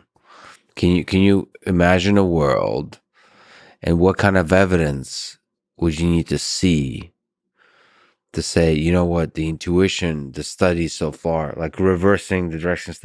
So one of the cool things we have now more and more is we're getting more and more data, and the rate of the data is escalating because of the digital world. So when you start to look at a very large scale of data, both on the biology side and the social side, we might be discovering some very counterintuitive things about society. We might see the edge cases that reveal that if we actually scale those edge cases and they become like the norm, that we'll have a complete shift in our, like you'll see G factor be able to be modified throughout life, in the teens and in later life. So, is in any case you can make, or for where your current intuitions are wrong? Yes, and it's a good question, because I think everyone should always be asked, what evidence would change your mind? Yeah. It's certainly not only a fair question, it is really the key question for anybody working on any aspect of science.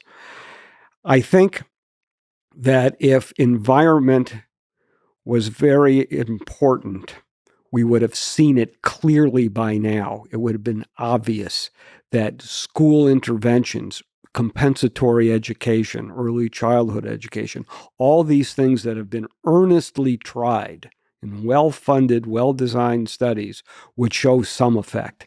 And they don't. They don't. What if the school, the way we've tried school, compensatory school sucks, and we That's need what to do better? everybody said at the beginning. That's what everybody said to Jensen. He said, well, maybe we need to start earlier.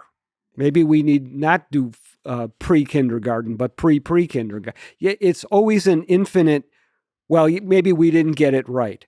But after decades of trying, 50 years, 50 or 60 years of trying, surely something would have worked to the point where you could actually see a result and not need a probability level at 0.05 on some means. So that's why that's the kind of evidence that would change my mind. Mm-hmm. Population level interventions like schooling that you would see, like this actually has an effect. Yes, and when you take adopted kids and they grow up in another family, and you find out when those adopted kids are adults, their IQ scores don't correlate with the IQ scores of their adoptive parents, but they do correlate with their IQ scores of their biological parents, whom they've never met. I mean, these are important, these are powerful observations. And it would be convincing to you if the reverse was true. Yes, that would be more. Now, and there is some data on adoption that indicates the adopted children are moving a little bit more toward their adoptive parents. But it's, it's to me, the overwhelming, the weight. I have this concept called the weight of evidence, where I don't interpret any one study too much. The weight of evidence tells me genes are important. But what does that mean? What does it mean that genes are important, knowing that gene expression, genes don't express themselves in a vacuum. They express themselves in an environment. So the environment has to have something to do with it, especially if the best genetic estimates of the amount of variance are around 50, or even if it's as high as 80%, it still leaves 20%. Of non-genetic. Now, maybe that is all luck. Maybe that's all chance. I could believe that. I could easily believe that. So, but I do think after 50 years of trying various interventions and nothing works, including memory training, including listening to Mozart, including playing computer games, none of that has shown any impact on intelligence test scores. Is there data on the intelligence, the IQ of parents as it relates to the children? Yes, and there is some evidence, genetic evidence of kind of an interaction between the parents' IQ and the environment. That high IQ parents provide an enriched environment, which then can impact the child. In addition to the genes, it's that environment. So there are all these interactions that, but it's not, think about the number of books in a household. This was a variable that's correlated with IQ, and it is. Yeah. Well, why? Especially if the kid never reads any of the books. It's because more intelligent people have more books in their house. And if you're more intelligent, and there's a genetic component to that, the child will get those genes, or some of those genes, as well as the environment. But it's not the number of books in the house that actually directly impacts the child. So the two scenarios on this are, you find that, and this was used to get rid of the SAT test. Oh, the SAT score is highly correlated with the social economic status of the parents. So all you're really measuring is how rich the parents are. Okay, well, why are the parents rich? Yes. And so the opposite kind of syllogism is that people who are very bright make more money. They can afford homes in better neighborhoods, so their kids get better schools. Now, the kids grow up bright. Where in that chain of events does that come from? Well, unless you have a genetically informative research design where you look at siblings that have the same biological parents and so on, you can't really disentangle all that. Most studies of social economic status and intelligence do not have a genetically informed design. So any conclusions they make about the causality of the social economic status being the cause of the IQ is a stretch. And where you do find genetically informative designs, you find most of the variance in your outcome measures are due to the genetic component, and sometimes the SES adds a little, but the weight of evidence is it doesn't add very much variance to predict what's going on beyond the genetic variance. So when you actually look at it in some, and there aren't that many studies that have genetically informed designs, but when you do see those, the genes seem to have an advantage. Sorry for the strange questions, but is there a connection between fertility or the number of kids that you have and G factor? So, the kind of conventional wisdom is people of maybe is it higher economic status or something like that are having fewer children. I just loosely hear these kinds of things. Is there data that you're aware of in one direction or another on this? Well, strange questions always get strange answers. Yes. All right. So do you have a strange answer for that strange question? The answer is there were some studies that indicated the more children in a family, the firstborn children would be more intelligent than the fourth or fifth or sixth. It's not clear that those studies hold up over time. And of course, what you see also is that families where there are multiple children, 4, 5, 6, 7, really big families,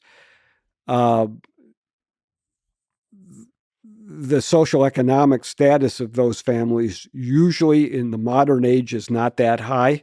Mm-hmm.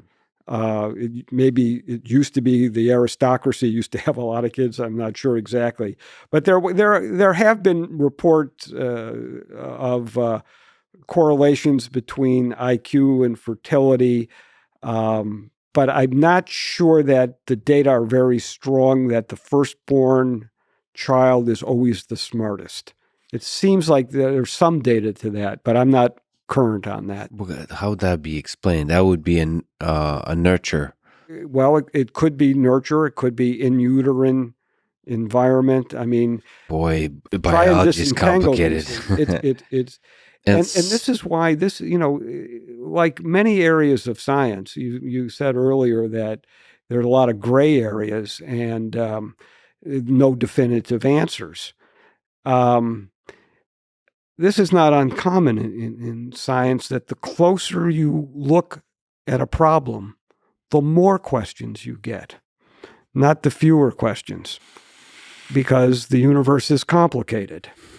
And the idea that we have people on this planet who can study the first nanoseconds of the Big Bang, that's pretty amazing.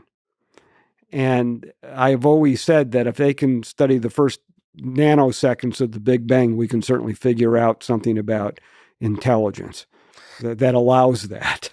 I'm not sure what's more complicated, the human mind or the physics of the universe. It's unclear to me. I think we overemphasize. That's a very humbling statement. Maybe it's a very human-centric, egotistical statement that our mind is somehow super complicated, but biology is a tricky one to unravel. Consciousness. What is that? Well, That's I've always believed that consciousness and intelligence are the two real fundamental problems of the human brain. And therefore I think they must be related. yeah, heart And problems like walk together, holding hands, kind of idea. you may not know this, but I did some of the early research on anesthetic drugs with brain imaging, trying to answer the question, what part of the brain is the last to turn off when someone loses consciousness? And is that the first part of the brain to turn on when consciousness is regained?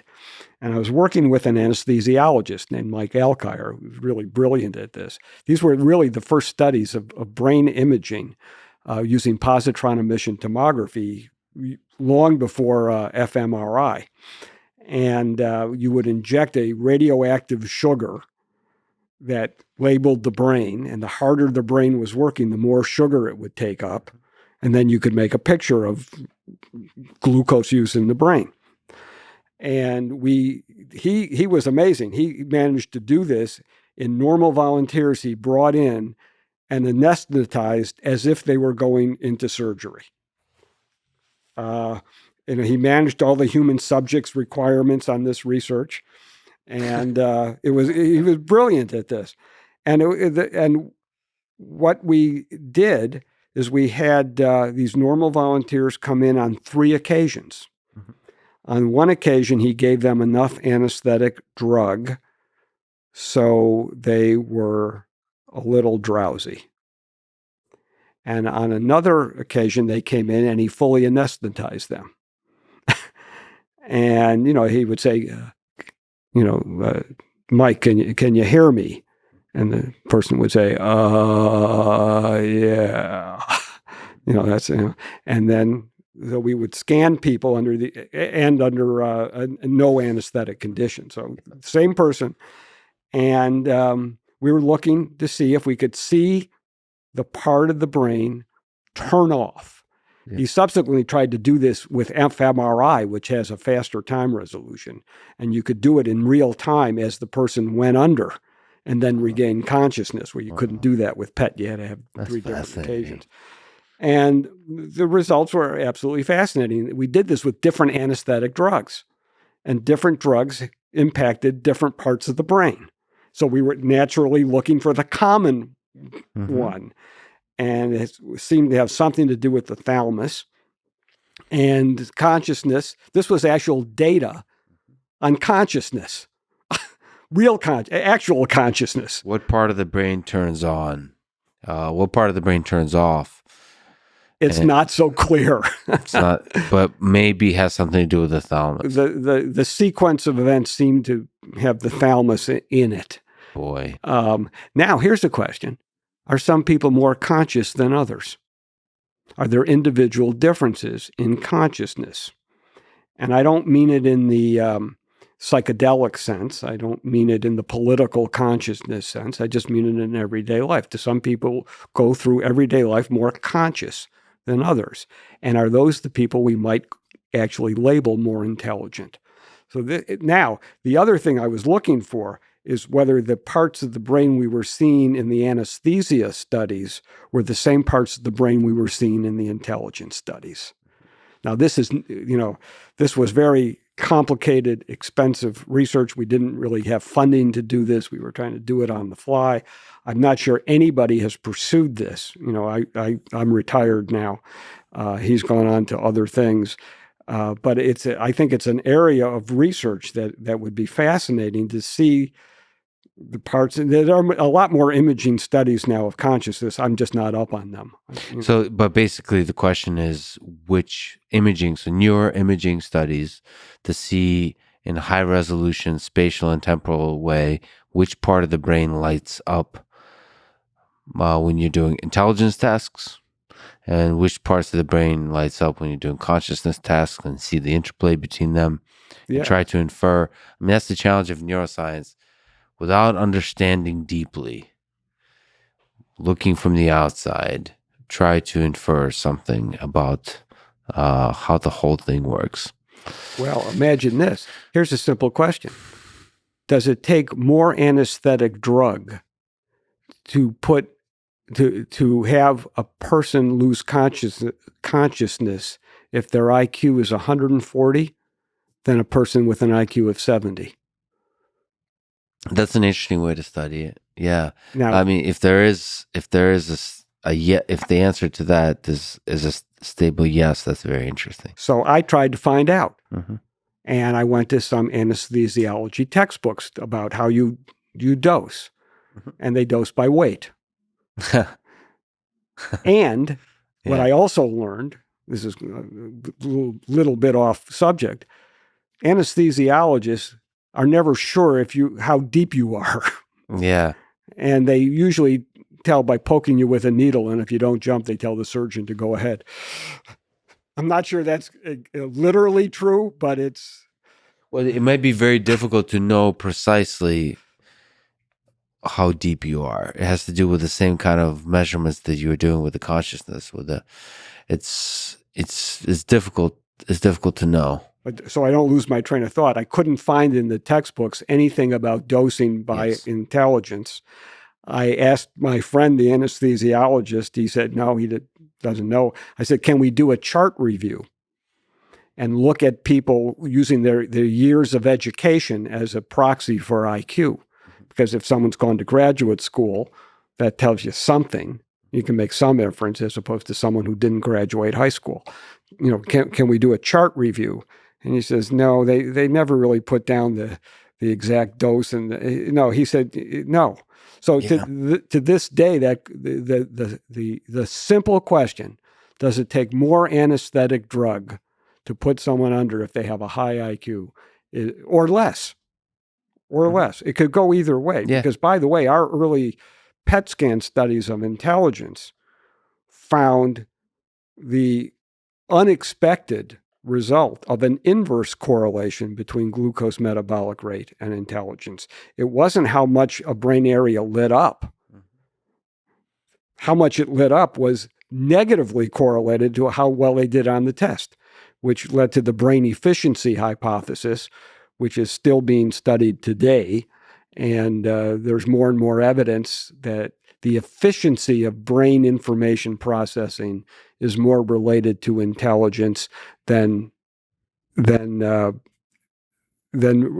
just more activity. Yeah, and it would be interesting, again, it's the total hypothesis, how much in the relationship between intelligence and consciousness, it's not obvious that those two, if there's correlation, there would be they could be inversely correlated.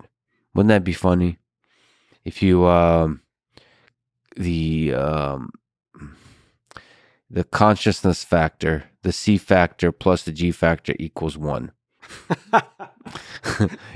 It's a nice trade-off. You get a trade-off. How deeply you experience the world versus how deeply you're able to reason through the world. What a great hypothesis. Certainly somebody listening to this can do this study. Even if it's the aliens analyzing humans a few centuries from now. Let me ask you from an AI perspective. I don't know how much you've thought about machines, but there's the famous Turing test of intelligence for machines, which is a beautiful, almost like a cute formulation of intelligence that Alan Turing proposed.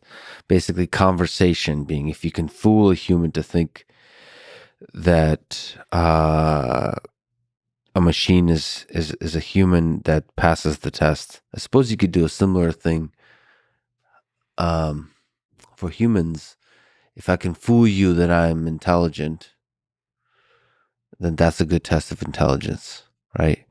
Like you're talking to two people, and the test is saying who has a higher IQ. And it's an interesting test because, maybe charisma can be very useful there. And you're only allowed to use conversation, which is the formulation of the Turing test. Anyway, all that to say is, what are good tests of intelligence for machines? What do you think it takes to achieve human level intelligence for machines? Well, I have thought a little bit about this, but every time I think about these things, I rapidly reach the limits of my knowledge and imagination. So when Alexa first came out, Mm-hmm. and I think there was a competing one. Well, there was Siri with Apple, Mm-hmm. and Google had Alexa. And No, Amazon had Alexa. Amazon had And Alexa, Google and has Google has Google Assist Home. Yeah. something.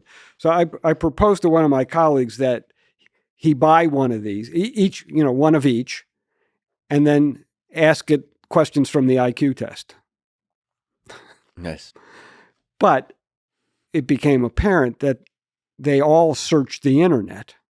So they all can find answers to questions like how far is it between Washington and Miami, and repeat after me. Now, I don't know if you said to Alexa, I'm going to repeat these numbers backwards to me. I don't know what would happen. I've never done it. But so one answer to your question is you're going to try it right now. Let's try No. it. Let's try it. No. Ask Siri. So it would actually probably go to Google search, and it will be all confusing kind of stuff. It would fail. Well, then I guess that there's a test that it would fail. Well, but that has to do more with the the language of communication versus the content. So if you did an IQ test to a person who doesn't speak English, and the test was administered in English, that's not really the test of. Well, let's think about the computers that beat the Jeopardy champions. Yeah, so that because I happen to know how those are programmed, those are very hard coded, and there's definitely a lack of intelligence there. There's something like IQ tests. There's a guy, artificial intelligence researcher, Francois Cholet. He's at Google. He's one of the seminal people in machine learning. He also, as a fun aside thing, developed an IQ test for machines. Oh, I haven't heard that. I would like to know about that. I'll actually email you this because it'll be very interesting for you. It doesn't get much attention because people don't know what to do with it, but it deserves a lot of attention. Which is, it basically does a pattern type of tests where you have to do, one standard one is you're given three things and you have to do a fourth one, that kind of thing. So you have to understand the pattern here. And for that, it really simplifies to, so the interesting thing is he's trying not to achieve high IQ. He's trying to achieve like pretty low bar for IQ. Things that are kind of trivial for humans. And they're actually really tough for machines, which is playing with these concepts of symmetry, of counting. Like if I give you one object, two objects, three objects, you'll know the last one is four objects. You can like count them. You can cluster objects together. It's both visually and conceptually. We could do all these things with our mind that we take for granted. The objectness of things. We can like figure out what spatially is an object and isn't, and we can play with those ideas. And machines really struggle with that. So he really cleanly formulated these IQ tests. I wonder what that would equate to for humans with IQ, but it'd be a very low IQ. But that's exactly the kind of formulation, like, okay, we want to be able to solve this. How do we solve this? And he does it as a challenge, and nobody's been able to. It's similar to the Alexa Prize, which is Amazon is hosting a conversational challenge. Nobody's been able to do well on his. But that's an interesting. Those kinds of tests are interesting because we take for granted all the ability of the human mind to play with concepts and to formulate concepts out of novel things. So like things we've never seen before. We're able to use that. I mean, that's I've talked to a few people that design IQ tests sort of online. They write IQ tests, and I was trying to get some questions from them, and they spoke to the fact that we can't really share questions with you because part of the like, first of all, it's really hard work to come up with questions. Like, it's really, really hard work. It takes a lot of research, but it also takes a lot. It's novelty generating. You're constantly coming up with really new things, and part of the point is that they're not supposed to be public. They're supposed to be new to you when you look at them. It's interesting that the novelty is fundamental to the hardness of the problem.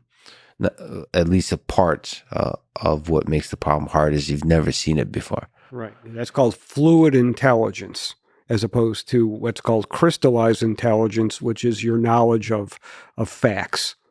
You know things, but can you use those things to solve a problem? Those are two different things. Do you think we'll be able to, because we spoke, and I don't want to miss opportunity to talk about this, we spoke about the neurobiology, about the molecular biology of intelligence. Do you think one day we'll be able to modify the biology of or the genetics of a person to modify their intelligence, to increase their intelligence? We started this conversation by talking about a pill you could take. Do you think that such a pill would exist? Metaphorically, I do. And I am supremely confident that it's possible because I am supremely ignorant of the complexities of neurobiology.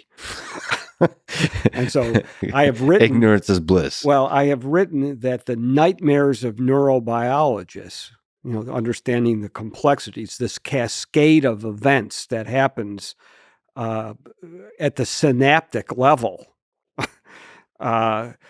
that these nightmares are what fuels some people to solve. So some people, you have to be undaunted.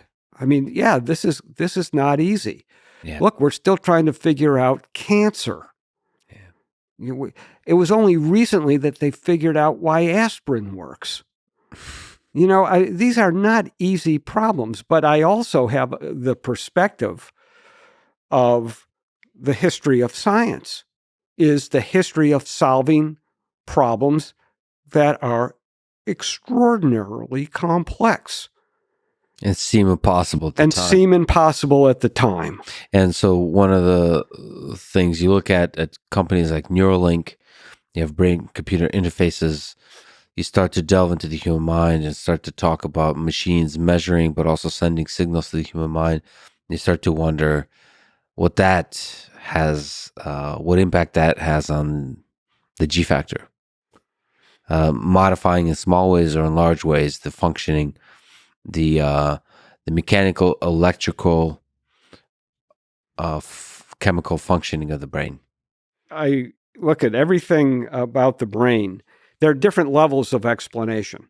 On one hand, you have a behavioral level, but then you have brain circuitry, and then you have neurons, and then you have dendrites, and then you have synapses, and then you have the neurotransmitters and the presynaptic and the postsynaptic terminals.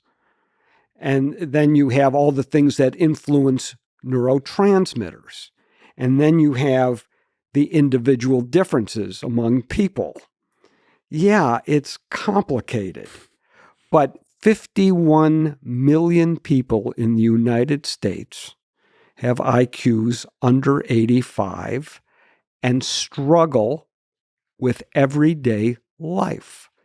Shouldn't that motivate people to take a look at this? Yeah, and to treat it seriously. Yeah, no, but I just want to linger one more time that we have to remember that the science of intelligence, the measure of intelligence, is only a part of the human condition. The thing that makes life beautiful and the creation of beautiful things in this world is perhaps loosely correlated, but is not dependent entirely on intelligence. Absolutely. I certainly agree with that. And so for anyone sort of listening, I'm still not convinced that sort of more intelligence is always better if you want to create beauty in this world. I don't know.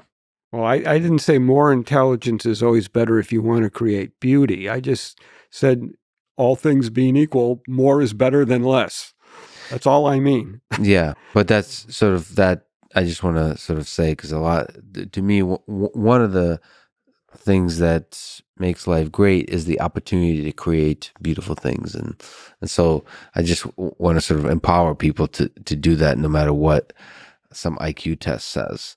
At the population level, we do need to look at IQ tests to help people, and to also inspire us, to take on some of these extremely difficult scientific questions.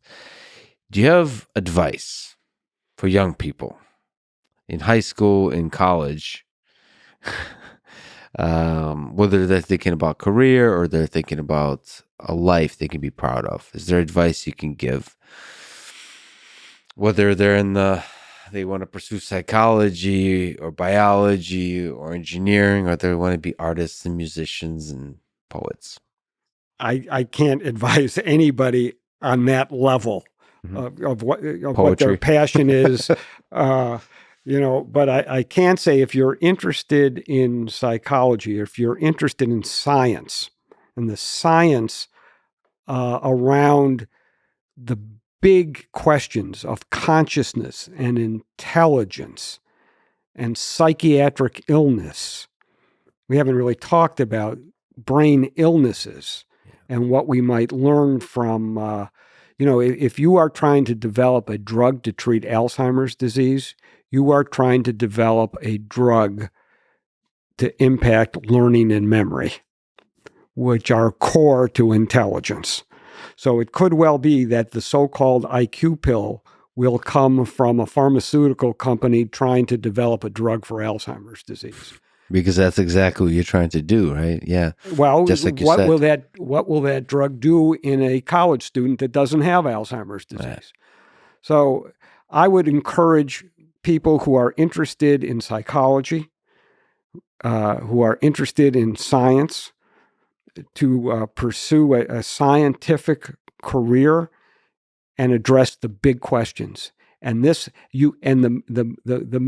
most important thing I can tell you, if you're going to be in kind of a research environment, is you got to follow the data where the data take you. You can't decide in advance where you want the data to go. And if the data take you to places that you don't have the technical expertise to follow, like, I would like to understand more about molecular biology, but I'm not going to become a molecular biologist now. But I know people who are. And my job is to get them interested, to take their expertise into this direction. And that it's not so easy, but... and if the data takes you to a place that's controversial, that's counterintuitive in this world, no, I would say it's probably a good idea to still push forward boldly, but to communicate the interpretation of the results with skill, with compassion, with a greater breadth of understanding of humanity, not just the science, of the impact of the results. One famous psychologist wrote about this issue that somehow a balance has to be found between pursuing the science and communicating it with respect to people's sensitivities, the legitimate sensitivities. Somehow. He didn't say how. Somehow. And this every part of that sentence, somehow, and balance is left up to the interpretation of the reader. Let me ask you, you said big questions, the biggest, or one of the biggest. We already talked about consciousness and intelligence, one of the most fascinating, one of the biggest questions. But let's talk about the why. Why are we here? What's the meaning of life? Oh, I'm not going to tell you. You know, but you're not going to tell me? This is very... I'm going to have to wait for your next book. The meaning of life. We do the best we can to get through the day. And then there's just a finite number of the days. Are you afraid of the finiteness of it? You think I about your think death? about it more and more as I get older. Yeah, I do. And it's one of these human things that it is finite. We all know it. Um, Most of us deny it and don't want to think about it. Sometimes you think about it in terms of estate planning. You try to do the rational thing. Right. Sometimes it makes you work harder because you know your time is more and more limited and you want to get things done. I don't know where I am on that. It is just one of those things that's always in the back of my mind. And I don't think that's uncommon. Well, it's just like G factor and intelligence. It's a hard truth that's there, and sometimes you kind of walk past it and you don't want to look at it, but it's still there. Yeah. Yes, you can't escape it. And thing about the G factor and intelligence is everybody knows this is true on a personal daily basis. Even if you think back to when you were in school, you know who the smart kids were. You know, when you are on the phone talking to a customer service representative that in response to your detailed question is reading a script back to you and you get furious at this. And have you ever called this person a moron or wanted to call this person a moron? You're not listening to me. Everybody has had the experience of dealing with people who they think are not at their level. Mm-hmm. It's just common because that's the way human beings are. That's the way life is. But we also have a poor estimation of our own intelligence. We have a poor, and we're not always a great. This our judgment of human character of other people is not as good as a battery of tests. There's that's where bias comes in. That's where our history, our emotions, all of that comes in. So, people on the internet, there's such a thing as the internet, and people on the internet will call each other dumb all the time. And, um, that's the worry here is that, we give up on people. We put them in a bin just because of one interaction or some small number of interactions as if that's it. They're hopeless. That's just in their genetics. But I think no matter what the science here says, once again, that does not mean we should not have compassion for our fellow man. That's exactly what the science does say. It's not opposite of what the science says. Everything I know about psychology, everything I've learned about intelligence, everything points to the inexorable conclusion that you have to treat people as individuals respectfully and with compassion. Because through no fault of their own, some people are not as capable as others. And you want to turn a blind eye to it. You want to come up with theories about why that might be true. Fine. I would like to fix some of it as best I can. And everybody is deserving of love. Richard, this is a good way to end it, I think. I'm just getting warmed up here. I know. I know you can go for another many hours, but to respect your extremely valuable time, this is an amazing conversation. Thank you for the teaching company, the lectures you've given with the neuroscience of intelligence, just the work you're doing. It's a difficult topic. It's a topic that's controversial and sensitive to people, and to push forward boldly and in that nuanced way. Just thank you for everything you do, and thank you for asking the big questions of intelligence, of consciousness. Well, thank you for asking me. I mean, there's nothing like good conversation on these topics. Thanks for listening to this conversation with Richard Heyer. To support this podcast, please check out our sponsors in the description. And now, let me leave you with some words from Albert Einstein. It is not that I'm so smart, but I stay with the questions much longer. Thank you for listening, and hope to see you next time.